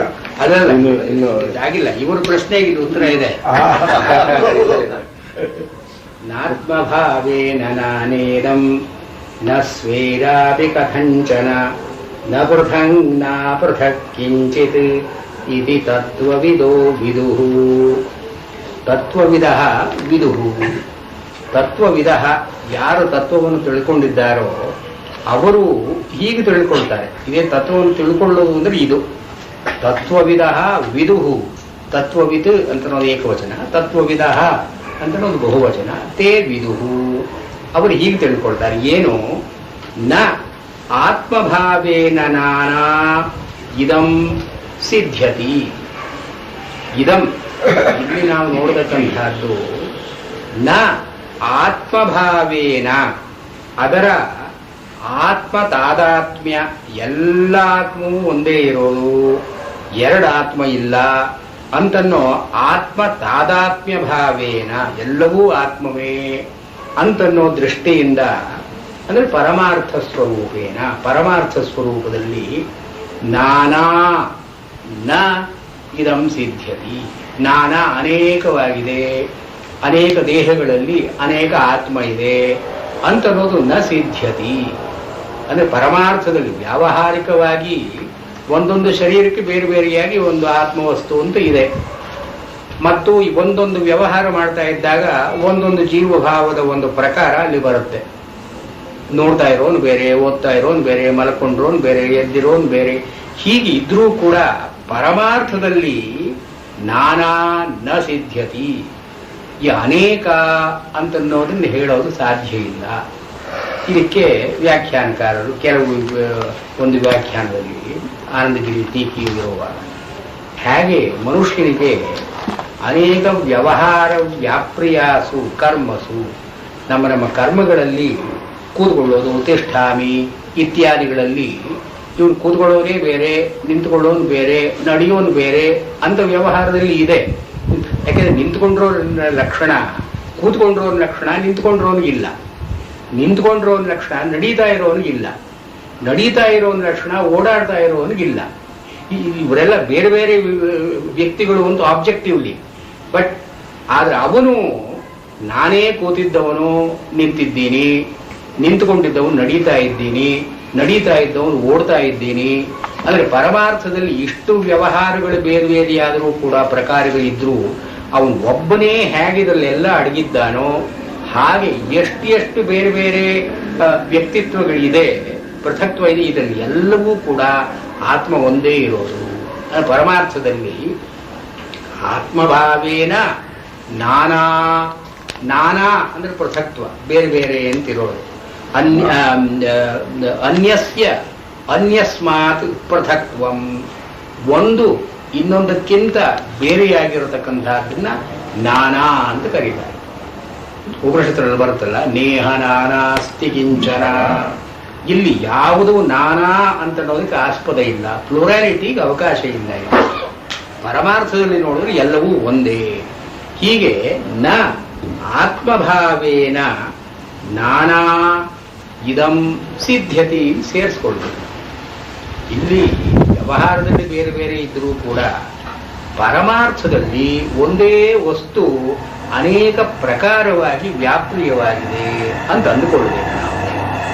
ನ ಸ್ವೇನಾಪಿ ಕಥಂಚನ, ಸ್ವೇನ ಇವ ತನ್ನದು ಅಂತ ಯಾವುದಿದೆ, ಇದು ಸ್ವ ಅಂದ್ರೆ ತಾನು, ಸ್ವೇನ ತನ್ನದ್ರಿಂದ, ಪ್ರಾಣ ಮನಸ್ಸು ಇತ್ಯಾದಿಗಳಿಂದ, ಕಥಂಚನ ನನ್ನ ಮಾತು, ನನ್ನ ಮನಸ್ಸು, ನನ್ನ ಪ್ರಾಣ ಉಸಿರು ಇದೆಲ್ಲ ಬೇರೆ ಬೇರೆಯಾಗಿದ್ರೂ ಕೂಡ ಒಂದೇ ಆತ್ಮನ ಅಭಿವ್ಯಕ್ತಿಗಳು ಹೇಗೋ ಹಾಗೆ ಇಲ್ಲಿ ನಾನಾತ್ವ ಅಂತ ಇಲ್ಲಿ ಸಿದ್ಧಿಸೋಲ್ಲ. ಪ್ರಾಣ ಉಸಿರಾಡ್ತಾ ಇರೋನು ಒಬ್ಬ, ಯೋಚನೆ ಮಾಡ್ತಿರೋನು ಇನ್ನೊಬ್ಬ, ಮಾತನಾಡೋನು ಇನ್ನೊಬ್ಬ ಅಂತ ಹೇಗೆ ಹೇಳೋದಕ್ಕೆ ಸಾಧ್ಯ ಇಲ್ವೋ, ಸ್ವೇನಾಪಿ ಕಿಂಚನ ಕಥಂಚನ ನ ನಾನಾ ಸಿದ್ಧ್ಯತಿ. ಒಬ್ಬರೇ ಮನುಷ್ಯ ಉಸಿರಾಡ್ತಾ ಇರ್ತಾನೆ, ಮಾತನಾಡ್ತಾನೆ, ಅವನ ಆಲೋಚನೆ ಮಾಡ್ತಾನೆ, ಇಷ್ಟೆಲ್ಲ ಮಾಡ್ತಾ ಇದ್ರು ಕೂಡ ಇವರು ಬೇರೆ ಬೇರೆ ಮನುಷ್ಯರು ಅಂತ ಎಲ್ಲಿಯಾದರೂ ಹೇಳೋದು ಸಾಧ್ಯವೋ? ಸ್ವೇನಾಪಿ ಕಥಂಚನ ನಾನಾ ಯಥಾ ನ ಸಿದ್ಧ್ಯತಿ ತಥಾ ಆತ್ಮಭಾವೇನ ನಾನಾ ನ ಸಿದ್ಧ್ಯತಿ. ಇದನ್ನು ಒಂದು ಲೋಕ ವ್ಯವಹಾರದಲ್ಲಿ ನಾವು ಹೇಗೆ ಒಂದು ದೇಹಕ್ಕೆ ಕೈಯಿರೋನೇ ಒಬ್ಬ, ಕಾಲಿರೋನು ಒಂದೇ ದೇಹದಲ್ಲಿ ಇಷ್ಟೆಲ್ಲ ಅಂಗಗಳಿದ್ರೂ ಕೂಡ ಒಂದೊಂದು ಅಂಗಕ್ಕೂ ಪ್ರತ್ಯೇಕವಾಗಿ ಅಂಗಿಭಾವ ಅಂತಿಲ್ಲ. ಅಂಗಿ ಅಂದ್ರೇನು? ಅಂಗಮಸ್ಯಾಸ್ತೀರಿ ಅಂಗಿ, ಅವಯವ ಇರತಕ್ಕಂಥವನು ಅಂಗಿ ಅಂತ ಅನಿಸ್ಕೊಳ್ತಾನೆ. ಅವನು ಒಂದೊಂದು ಅಂಗಕ್ಕೂ ಕೂಡ ಕಾಲು, ಕೈ, ಒಂದೊಂದು ಅಂಗಕ್ಕೂ ಕೂಡ ಇವನು ಪ್ರತ್ಯೇಕವಾಗಿ ಅಂಗಿಭಾವ ಅಂತ ಇವನು ಬಂದಿದೆ. ಅವನಿಗೆ ಕಾಲು ಏನಾದರೂ ಹೊರಟೋದ್ರೆ ನನಗೆ ಕೈ ಇದೆ ಕಾಲಿಲ್ಲ, ನಾನು ಕೈ ಉಳ್ಳವನು ಕಾಲಿಲ್ಲದೆ ಇರೋನು ಅಂತ ಆಗುತ್ತೆ. ಮೂಗು ಹೊರಟೋದ್ರೆ ನನಗೆ ಕಣ್ಣು ಇತ್ಯಾದಿ ಎಲ್ಲ ಇದೆ, ಮೂಗಿಲ್ಲ. ಅದು ಒಂದೊಂದಕ್ಕೂ ಕೂಡ ಯಾವುದಿದೆ ಯಾವುದಿಲ್ಲ ಅಂತ ನಾವು ಅಂಗಿಭಾವ ಅಂತ ಒಂದಿದೆ. ಕಾಲಿರತಕ್ಕಂಥವನ್ ನಾನು, ಕೈ ಇರತಕ್ಕಂಥವನ್ ನಾನು, ಹೊಟ್ಟೆ ಇರತಕ್ಕಂಥ, ಹೀಗೆ ಬೇರೆ ಬೇರೆ ಇದ್ರೂ ಕೂಡ ಈ ಅಂಗಿಭಾವ ಇದ್ರೂ ಕೂಡ ಇದು ಎಲ್ಲಿ ಅಭಾವದಲ್ಲಿ ಮಾತ್ರ ಇದರ ಗೋಚರವಾಗುತ್ತೆ ವಿನಃ ಎಲ್ಲವೂ ಇದ್ದಾಗ ನನಗೆ ಕಾಲು ಇದೆ ಕೈಯೂ ಇದೆ ಅಂತ ಯಾರು ಹೇಳೋಲ್ಲ. ಆರೋಗ್ಯವಾಗಿದ್ದೀನಿ ಅಂತನ್ನುವಾಗ ನನ್ನ ಕಣ್ಣು ಸರಿಯಾಗಿದೆ, ತಲೆ ಸರಿಯಾಗಿದೆ, ಹೊಟ್ಟೆ ಸರಿಯಾಗಿದೆ, ಮೈ ಸರಿಯಾಗಿದ್ದರೆ ಹೀಗೆಲ್ಲ ಪಟ್ಟಿ ಮಾಡಿ ಆದ್ರಿಂದ ಆರೋಗ್ಯವಾಗಿದ್ದೀನಿ ಅಂತ ಯಾರು ಹೇಳೋಲ್ಲ. ಆರೋಗ್ಯ ಅಂತ ಅನ್ನೋದು ಒಂದು ಟೋಟಲ್ ಆಸ್ಪೆಕ್ಟ್. ಇಲ್ಲಿ ಅಂಗಿಭಾವ ಅಂತ ಅನ್ನೋದು ಹೀಗೆ ಒಂದೊಂದು ಅಂಗಕ್ಕೆ ವಿಶಿಷ್ಟವಾದಂತಹ ಅಂಗಿಭಾವ ಅಂತ ಇಲ್ಲ. ನನಗೆ ಕೈ ಇದೆ, ಕಾಲಿದೆ, ಇತ್ಯಾದಿಯಾಗಿದೆ. ಎಲ್ಲ ಇರತಕ್ಕವನಿಗೆ ಒಂದು ಕಾಲಿಲ್ಲ, ಒಂದು ಕೈ ಇಲ್ಲ, ಒಂದು ಕಿವಿ ಇಲ್ಲ. ಹೀಗೆ ನಾವು ಈ ಅಭಾವದಲ್ಲಿ ಮಾತ್ರ ಅಂಗಿಭಾವದಿಂದ ಅದನ್ನು ಬೇರ್ಪಡಿಸಿ ತೋರಿಸ್ತೀವಿ. ಅದರಿಂದ ಅಂಗಿಭಾವ ಅಂತನ್ನೋದು ಇದು ಸಮಷ್ಟಿಗೆ ಸೇರಿದ್ದು. ಸಮಷ್ಟಿ ಅಂತಂದ್ರೆ ಎಲ್ಲವೂ ಕೂಡಿಸಿಕೊಂಡಿರ್ತಕ್ಕಂಥದ್ದು. ಇದು ಏಕಏವ. ಯಾವುದು ಅಹಂ ಪ್ರತ್ಯಯ ವಿಷಯವಾಗಿದೆಯೋ, ಇದು ಪಂಚಪಾದಿಕಾಕಾರರು ಇದನ್ನು ಹೇಳ್ತಾರೆ. ನಾನು ಅಂತ ಅಂತೀವಿ ನಾವು. ಈ ನಾನು ಅಂತ ಅನ್ನೋದಕ್ಕೊಂದು ವಿಷಯ ಇರಬೇಕಲ್ಲ, ಇದು ಅಂತ ಅನ್ನೋದಕ್ಕೊಂದು ಹೊರಗಡೆ ಒಂದು ವಿಷಯ ಇರೋ ಹಾಗೆ ನಾನು ಅಂತ ಅನ್ನೋದಕ್ಕೆ ಒಳಗಡೆ ಒಂದು ವಿಷಯ ಇರಬೇಕು. ಇದು ಯಾವುದು ವಿಷಯ ಅಂದರೆ ಆತ್ಮ. ಆತ್ಮ ಅಂತನೋನು ಅಹಂ ಪ್ರತ್ಯಯ ವಿಷಯ ಆತ್ಮ ಅಂತಾರೆ. ಅಂದರೆ ಇದನ್ನು ಭಾಮತಿಕಾರರು ಒಪ್ಪೋಲ್ಲ. ಪಂಚಪಾದಿಕಾಕಾರರು ಈ ಅಹಂ ಪ್ರತ್ಯಯ ನಮಗಿದೆ, ಎಲ್ಲರಿಗೂ ಕೂಡ ನಾನು ಅಂತ ಅನ್ನೋ ಪ್ರತ್ಯಯ ಇಲ್ಲದೇ ಇಲ್ಲ. ಪ್ರತ್ಯಯ ಅಂದರೆ ದಿ ಥಾಟ್, ದಿ ನೋಷನ್. ಪ್ರತಿಯೊಬ್ಬರಿಗೂ ಕೂಡ ನಾನು ಅಂತ ಒಂದಿದೆ. ಈ ನಾನು ಅಂತ ಅನ್ನೋದು ಯಾವುದಕ್ಕೆ ರೆಫರ್ ಆಗುತ್ತೆ, ಯಾವುದನ್ನು ಹೇಳುತ್ತೆ? ಅದು ದೇಹವನ್ನು ಹೇಳುತ್ತೋ, ಇಂದ್ರಿಯಗಳನ್ನು ಹೇಳುತ್ತೋ ಅಂದರೆ ಇದಲ್ಲ ಇದಲ್ಲ ಇದಲ್ಲ ಇದಲ್ಲ ಅಂತ ಎಲ್ಲ ನೇತಿಯಿಂದ ಎಲ್ಲ ನಾವು ಇದನ್ನೆಲ್ಲ ನಿಷೇಧ ಮಾಡಿದ ಮೇಲೆ ಒಂದನ್ನು ಯಾವುದು ನಿಷೇಧ ಮಾಡೋಕ್ಕಾಗಲ್ವೋ ನಾವು, ಅದು ಆತ್ಮ. ನಾನು ಅಂತನ್ನೋದು ಆತ್ಮನಿಗೆ ರೆಫರ್ ಆಗುತ್ತೆ. ಅಂದರೆ ಆದ್ದರಿಂದ ಅಹಂ ಪ್ರತ್ಯಯ ವಿಷಯ. ಮಿಕ್ಕಾದ ದೇಹ, ಇಂದ್ರಿಯ, ಮನಸ್ಸು, ಇದರ ಧರ್ಮಗಳೆಲ್ಲವೂ ಕೂಡ ಅಲ್ಟಿಮೇಟ್ಲಿ ಈ ಆತ್ಮನಿಗೆ ರೆಫರ್ ಆಗಬೇಕು. ಆತ್ಮನಿಗೆ ಇವೆಲ್ಲವೂ ರೆಫರ್ ಆಗೋದ್ರಿಂದ ಇಲ್ಲಿ ನಾನಾ ಅಂತನೋದು ನ ಸಿದ್ಧ್ಯತಿ. ಸ್ವೇನಾಪಿ ಕಥಂಚನ ನಾನಾ ನ ಸಿದ್ಧ್ಯತಿ. ಹೇಗೆ ಒಬ್ಬ ಮನುಷ್ಯರಲ್ಲಿ ಅನೇಕ ಆತ್ಮರಿದ್ದಾರೆ ಅಂತನೋದು ಸಿದ್ಧವಾಗಲ್ವೋ, ಹಾಗೆಯೇ ಜಗತ್ತಿನಲ್ಲಿ ಬೇರೆ ಬೇರೆ ಪದಾರ್ಥಗಳು, ಬೇರೆ ಬೇರೆ ವ್ಯಕ್ತಿಗಳಿರುವಾಗ ಅನೇಕ ಆತ್ಮರಿದ್ದಾರೆ ಅಂತ ಸಿದ್ಧವಾಗಲ್ಲ ಅಂತ ಇದೆ. ನ ಆತ್ಮಭಾವೇನ ನ ನಾನಾ ಇದಂ ನ ಸ್ವೇನಾಪಿ ಕಥಂಚನ. ಈ ಪ್ರಾಣಾದಿ ಪ್ರಕ್ರಿಯೆಗಳಿಂದಲಾಗಲಿ ಅಥವಾ ವಸ್ತು ಸಮೂಹದಿಂದಲಾಗಲಿ ಈ ನಾನಾ ಅಂತನ್ನೋದಕ್ಕೆ ಆಸ್ಪದ ಇಲ್ಲ. ಅಂದರೆ reality can't be plural. Reality can be only one. ಇರತಕ್ಕದ್ದು ಒಂದು, ಅದರ ಭಾವಗಳು ಅನೇಕ ಇರಬಹುದು. ಆದರೆ ಭಾವಗಳ ನಾನಾತ್ವ ಈ ಒಂದಕ್ಕೆ ಅನ್ವಯಿಸೋಲ್ಲ. Just because there are many of its expressions, this can't be different. ಇಲ್ಲಿ ವ್ಯಾಖ್ಯಾನಕಾರ ಹೇಳ್ತಾರೆ, ಯಥಾ ಏಕ ಏವ, ಒಬ್ಬನೇ ಪಿತಾ ಭವತಿ, ಸುಹೃದ್ ಭವತಿ, ಭ್ರಾತಾ ಭವತಿ, ಪುತ್ರೋ ಭವತಿ ಇತಿ. ಒಬ್ಬನೇ ಮನುಷ್ಯ, ಅವನ ತಂದೆಗೆ ಅವನ ಮಗ, ಅವನ ಮಗನಿಗೆ ಅವನ ತಂದೆ, ಅವನ ಅಣ್ಣನಿಗೆ ತಮ್ಮ, ತಮ್ಮನಿಗೆ ಅಣ್ಣ. ಒಬ್ಬನೇ ವ್ಯಕ್ತಿ. ಒಬ್ಬನೇ ವ್ಯಕ್ತಿ ಅಣ್ಣನೂ ಆಗ್ತಾನೆ, ತಮ್ಮನೂ ಆಗ್ತಾನೆ, ಮಗನೂ ಆಗ್ತಾನೆ, ತಂದೆಯೂ ಆಗ್ತಾನೆ. ಇಲ್ಲಿ ನಾನಾ ಅಂತ ಅನ್ನೋದು ಸಿದ್ಧಿಸೋಲ್ಲ. ಇದು ಅನೇಕ ಪ್ರಕಾರಗಳು. ಅದು stand points are different. You view him in different ways. But ಇಲ್ಲಿ ನಾನಾ ಅಂತ ಅನ್ನೋದು ಇಲ್ಲ. ನಾನಾ ಇದಂ ಸಿದ್ಧ್ಯತಿ. ಆದರೆ ನ ಪೃಥಕ್ ನ ಅಪೃಥಕ್ ಕಿಂಚಿತ್ ಇತಿ ತತ್ವವಿದೋ ವಿದು. ಎಲ್ಲವೂ ಕೂಡ ಈ ಆತ್ಮಕ್ಕಿಂತ ಬೇರೆಯಾಗಿದೆ. ಪೃಥಕ್ ಅಂದರೆ ಬೇರೆಯಾಗಿರೋದು. ಅನ್ಯಸ್ಯ ಅನ್ಯಸ್ಮಾತ್, ಒಂದನ್ನ ಇನ್ನೊಂದರಿಂದ ಬೇರ್ಪಡಿಸಿದರೆ ಪೃಥಕ್ ಅಂತ ಕರಿತೀವಿ ನಾವು. ಈ ಆತ್ಮವಸ್ತು ಒಂದೇ, ಆತ್ಮಭಾವ ಅಂತ ಒಂದಿದೆಯಲ್ಲ, ಇದರಿಂದ ಯಾವುದೂ ಕೂಡ ಕಿಂಚಿದಪಿ ಯಾವುದೂ ಕೂಡ ಬೇರೆಯಲ್ಲ. ಆತ್ಮಭಾವವನ್ನು ಬಿಟ್ಟು ಬೇರೆ ಏನಿರೋದು ಸಾಧ್ಯ ಇಲ್ಲ. ಹೇಗೆ ಸರ್ಪ ಅಂತ ಹೇಳಿದ್ರಲ್ಲ ನೀವು, ಸರ್ಪ ರಜ್ಜುವನ್ನು ಬಿಟ್ಟು ಸರ್ಪ ಅಂತಿರೋ ಹಾಗಿಲ್ಲ. ಆ ಸರ್ಪ ಅಂತಿರಲಿ, ಉದಕಧಾರ ಅಂತಿರಲಿ, ದಂಡ ಅಂತಿರಲಿ, ಅದು ಯಾವ ರೀತಿಯಿಂದ ನಾವು ನೋಡಿದ್ರೂ ಕೂಡ ಒಂದು ಆಸ್ಪದ ಅಲ್ಲಿ ಇದ್ದೇ ಇರಬೇಕು. ಆದ್ರಿಂದ ಇವನ ಶರೀರ ಅಂತಿರಲಿ, ಇಂದ್ರಿಯ ಅಂತಿರಲಿ, ಏನಿದ್ರೂ ಕೂಡ ಈ ಆತ್ಮ ಅಂತನ್ನೋ ವಸ್ತುವಿನ ಮೇಲೆ ಇವೆಲ್ಲ ಇರೋದು. ಅದರಿಂದ ಆತ್ಮನನ್ನ ಬಿಟ್ಟು ಆತ್ಮನಿಗೆ ಹೊರತಾಗಿ ದೇಹ, ಇಂದ್ರಿಯ, ಮನಸ್ಸು ಇತ್ಯಾದಿಗಳು ಯಾವುದೂ ಇರೋ ಹಾಗಿಲ್ಲ. ನ ಪೃಥಕ್ ಕಿಂಚನ. ಅಂದರೆ ಅನಾತ್ಮ ವಸ್ತು ಅಂತಲೇ ಇಲ್ಲ. ನೀವು ದೇಹ ಅನಾತ್ಮ ವಸ್ತು ಅಂತ ಕೇಳಿದ್ರಲ್ಲ, ನ ಪೃಥಕ್ ಅನಾತ್ಮ ವಸ್ತು ಅಂತ ಅನ್ನೋದೇ ಇಲ್ಲ. ಆತ್ಮ ಒಂದೇ ಇರೋದು. ಅಂದ್ರೆ ಅನಾತ್ಮ ಅಂತ ನಾವು ಏನು ಕರಿತೀವೋ ಇದು ಆತ್ಮನಿಗೆ ಹೊರತಾದದ್ದಲ್ಲ. ಆತ್ಮನಿಂದ ಬೇರೆಯಾದದ್ದಲ್ಲ. ಅಂದ್ರೆ ಏನು, we are not accepting two realities. ಆತ್ಮ ಒಂದು ರಿಯಾಲಿಟಿ, ಅನಾತ್ಮ ಇನ್ನೊಂದು ರಿಯಾಲಿಟಿ. ಆತ್ಮ ಅಂತ ಅನ್ನೋದು ಸತ್ತ, ಅನಾತ್ಮ ಅಂತ ಅನ್ನೋದು ಭಾವ. ಭಾವ ಅಂದ್ರೆ ದಿ ಆಸ್ಪೆಕ್ಟ್ ಆಫ್ ಪ್ರೆಸೆಂಟೇಷನ್. ಇವನ ಆತ್ಮವೇ ಅನಾತ್ಮನಾಗಿ ಕಾಣಿಸಿಕೊಳ್ತಾನೆ. ಈ ಆತ್ಮ ಅಂತ ಸತ್ತಾ ಪದಾರ್ಥ, ಸತ್ತ ಅಂದ್ರೆ ರಿಯಲ್ ಎಕ್ಸಿಸ್ಟೆನ್ಸ್. ಈ ಅನಾತ್ಮ ಅಂತ ಅನ್ನೋದು ಒಂದು ಭಾವ, ದಿ ಮೋಡ್ ಆಫ್ ಅಪಿಯರೆನ್ಸ್. ಹೀಗೆ ನ ಪೃಥಕ್ ನ ಅಪೃಥಕ್, ಇದೆಲ್ಲವೂ ಆತ್ಮವೇ. ಆದರೆ ನಾವು ದೇಹ ಅಂತ ಹೇಳೋದು ಹೇಗೆ, ಇಂದ್ರಿಯಗಳು ಅಂತ ಹೇಳೋದು ಹೇಗೆ, ಮನಸ್ಸು ಅಂತ ಹೇಳೋದು ಹೇಗೆ, ಪ್ರಾಣಾದಿಗಳು ಅಂತ ಹೇಳೋದು ಹೇಗೆ ಅಂದರೆ ಅಪೃಥಕ್, ಬೇರೆಯೂ ಆಗಿದೆ. ಇದು ಬೇರೆ ಅಲ್ಲದೆ ಇರೋದು ಇದೆ. ನ ಪೃಥಕ್ ನ ಅಪೃಥಕ್. ಇದು ಬೇರೆ ಅಲ್ಲದೆ ಇದ್ರೆ ಎಲ್ಲವೂ ಎಲ್ಲ ಕಾಲದಲ್ಲಿಯೂ ಆತ್ಮನೇ ಆಗಿ ಇರೋ ಹಾಗೆ ಕಾಣಬೇಕು. ಕಾಣ್ತಾ ಇಲ್ವಲ್ಲ. ದೇಹದಲ್ಲಿ ಅನೇಕ ವ್ಯಾಪಾರಗಳು ನಡೀತಾ ಇದೆ, ಅನೇಕ ಆತ್ಮನ ಅಸ್ತಿತ್ವಗಳು ಇರೋ ಹಾಗಿದೆ. ಒಂದಕ್ಕೆ ಇನ್ನೊಂದಕ್ಕೆ ಪರಸ್ಪರವಾಗಿ ಭೇದ ಇದೆ. ಆದ್ದರಿಂದ ನ ಪೃಥಕ್ ನಾ ಪೃಥಕ್. ಇದು ಬೇರೆಯೂ ಹೌದು, ಬೇರೆ ಅಲ್ಲದೆ ಇರೋದು ಹೌದು. ಇತಿ ತತ್ವವಿದು ವಿದು. ತತ್ವವೇತ್ತರು ಏನು ಬೇರೆ ಬೇರೆಯಾಗಿದೆಯಲ್ಲ ಅಂದರೆ ಹೆದರ್ಕೊಳ್ಳಲ್ಲ ಅವರು. ಹೌದು, ಆತ್ಮ ಬೇರೆ ಬೇರೆಯಾಗಿ ಕಾಣಿಸ್ಕೊಳ್ಳುತ್ತೆ, ಅಥವಾ ಎಲ್ಲ ಒಂದೇ ಅಂದರೂ ಅವ್ರಿಗೆ ಹೆದರಿಕೆ ಇಲ್ಲ. ಆದ್ದರಿಂದ ಇಲ್ಲಿ ಇದು Advaita does not conflict with any other system. ನೀವು ಏನು ಬೇರೆ ಬೇರೆ ಇದೆ ಅಂತಂದ್ರೆ ಇದೆ ಅಂತ ಹೇಳ್ತಾರೆ. ಹೌದು, ನಾ ಪೃಥಕ್. ವ್ಯವಹಾರಿಕವಾಗಿ ಬೇರೆ ಬೇರೆ, ಪಾರಮಾರ್ಥಿಕವಾಗಿ ಒಂದೇ. ಹಾಗೆ ಅಲ್ಲ, ವ್ಯವಹಾರ ಅಂತ ಅನ್ನೋದು ಆಮೇಲೆ ಹೇಳೋದಲ್ಲ. ಇವಾಗ ಆಕ್ಚುಲ್ ಆಗಿ ಇರೋದು ಇವಾಗ ಪರಮಾರ್ಥ ನಮ್ಮ ಕೈಗೆ ಎಟಕದೇ ಇರೋ ಮಾತು. ನಮ್ಗೆ ಇರೋದೆಲ್ಲ ವ್ಯವಹಾರವೇ. ಆದ್ರಿಂದ ಇದರಲ್ಲಿ ನಾವು ವ್ಯತ್ಯಾಸ ಮಾಡೋ ಹಾಗಿಲ್ಲ. ನಾವು ಏನ್ ಮಾಡಿದ್ರು ವ್ಯವಹಾರ, ಪರಮಾರ್ಥ ಅಂತ ಮಾತಾಡಿದ್ರು ವ್ಯವಹಾರವೇ ಅದು. ಆಕ್ಚುಲಿ ಪರಮಾರ್ಥವೇ ನೋಡ್ತಾರಲ್ಲ, ಅವ್ರು ಮಾತಾಡೋಲ್ಲ ಅಂತ ಹೇಳ್ತಾರಲ್ಲ. ಸಭವತೇನಾತಿವಾದಿ ಶಾಂತೋಯಮಾತ್ಮ ನವಕ್ಷತೆ ಕಥಂಚಿತ್. ಅವನು ಏನೂ ಮಾತನಾಡೋಲ್ಲ ಅವನು. ಅದರಿಂದ ಜಡವಲ್ಲೋಕ ಮಾತರೇತ ಅಂತ ಮುಂದೆ ಬರುತ್ತೆ.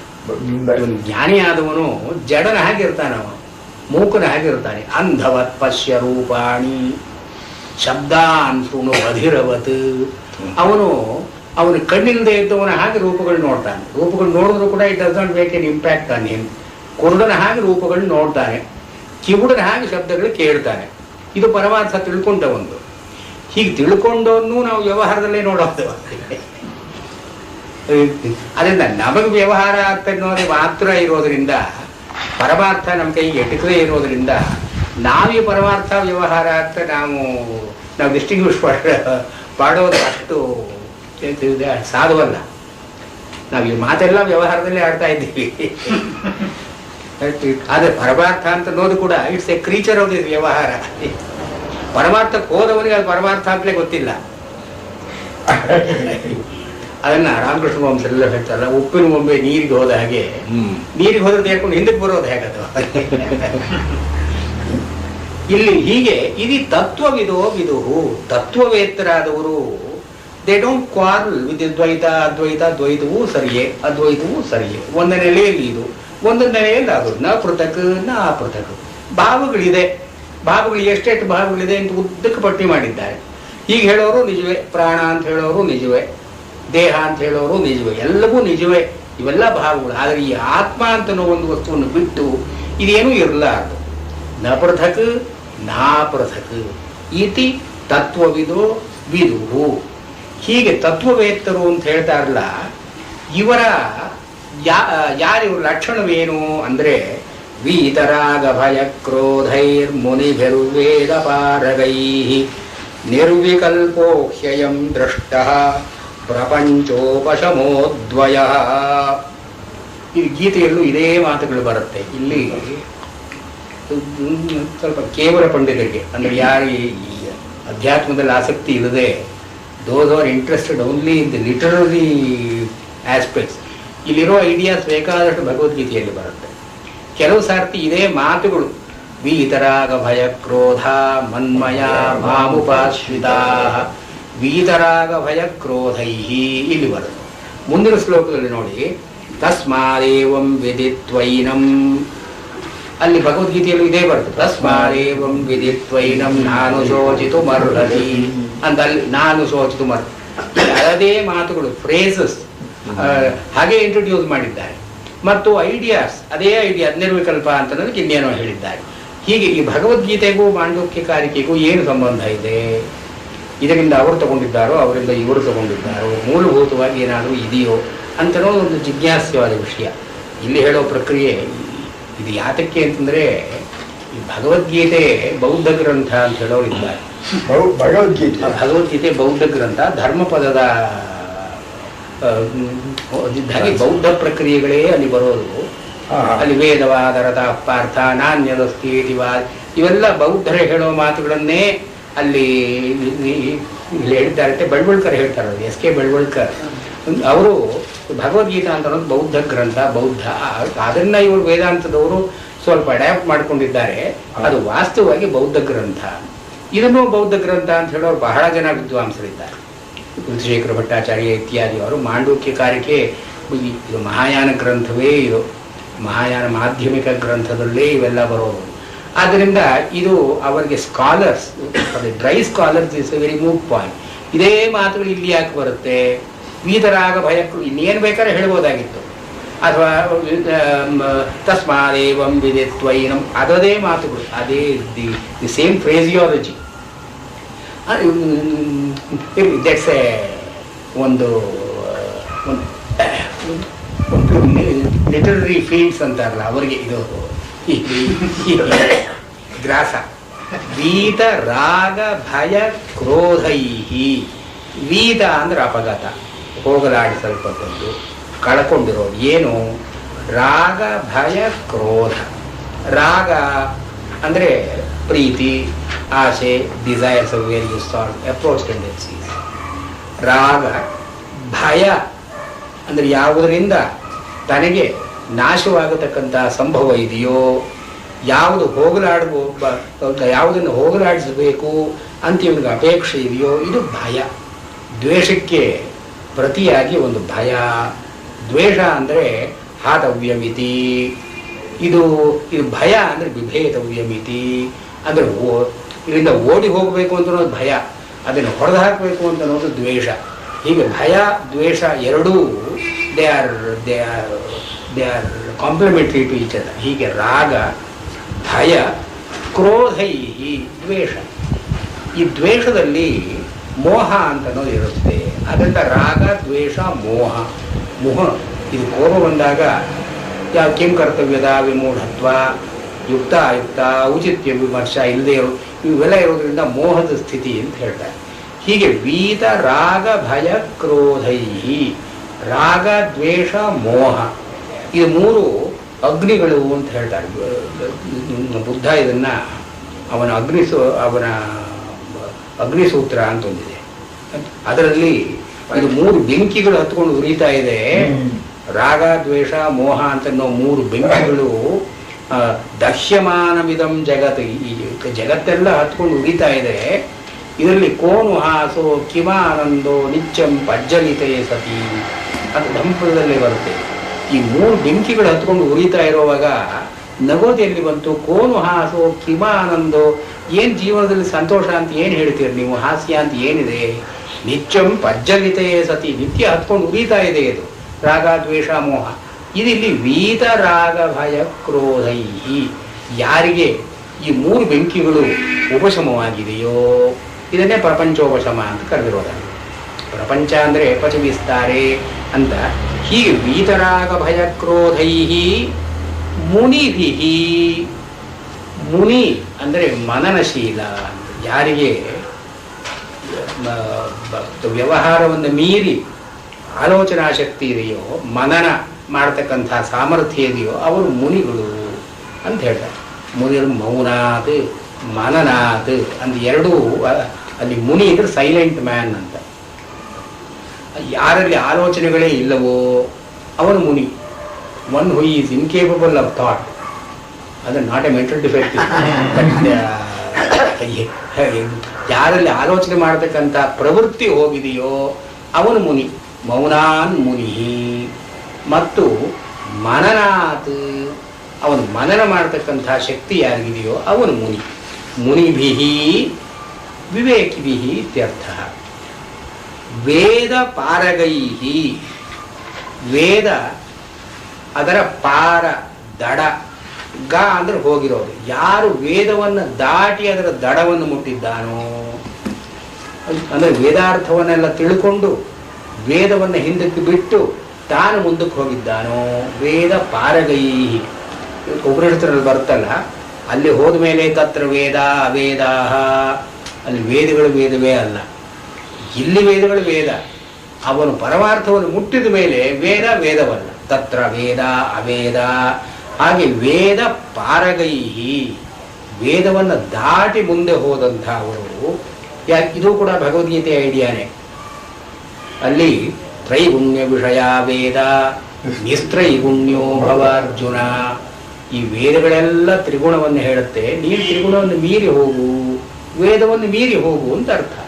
ವೇದ ಪಾರಗ, ಪಾರ ಅಂದ್ರೆ ದಡ, ಗ ವೇದ ಪಾರಗ, ವೇದವನ್ನು ದಾಟಿ ಯಾರು ಹೋಗಿದ್ದಾನೋ ಅವನು, ಅವರಿಂದ ಪಾರಗೈಹಿ. ಅಯಂ ದ್ರಷ್ಟ, ಅಯಂ ತತ್ವ ದೃಷ್ಟ. ಇಲ್ಲಿ ಮೇಲೆ ತತ್ವವಿದೋ ವಿದುಹು, ತತ್ವವೇತ್ತರೆ ಹೇಳಿದರು. ಇದನ್ನು ಯಾರು ಕಂಡುಕೊಳ್ತಾರೆ? ತತ್ವವೇತ್ತರಿಗೆ ಅದು ಗೊತ್ತು. ಯಾರು ಕಂಡುಕೊಳ್ಳೋರು ಯಾರು ಅಂದ್ರೆ ಹೀಗೆ ವೀತರಾಗ ಭಯ ಕ್ರೋಧೈ ಮುನಿಭಿ ವೇದಪಾರಗೈ. ನಿರ್ವಿಕಲ್ಪ ಹಿ ಪ್ರಪಂಚೋಪಶಮ ಅದ್ವಯ ತತ್ವ ದೃಷ್ಟ. ಇವರು ಕಂಡುಕೊಂಡ್ರ ತತ್ವವಿತ್. ಇವರು ಹಿಂದಿನ ಈ ಕಾರಿಕೆಯಲ್ಲಿ ಹೇಳಿದಲ್ಲ, ತತ್ವವಿದೋ ವಿದುಹು, ತತ್ವವನ್ನು ತಿಳಿದವರು ಹೀಗೆ ತಿಳ್ಕೊಳ್ತಾರೆ. ತತ್ವ ಅಂದ್ರೆ ಏನು ಅಂದ್ರೆ ಇಲ್ಲಿ ಹೇಳ್ತಾರೆ ನಿರ್ವಿಕಲ್ಪ.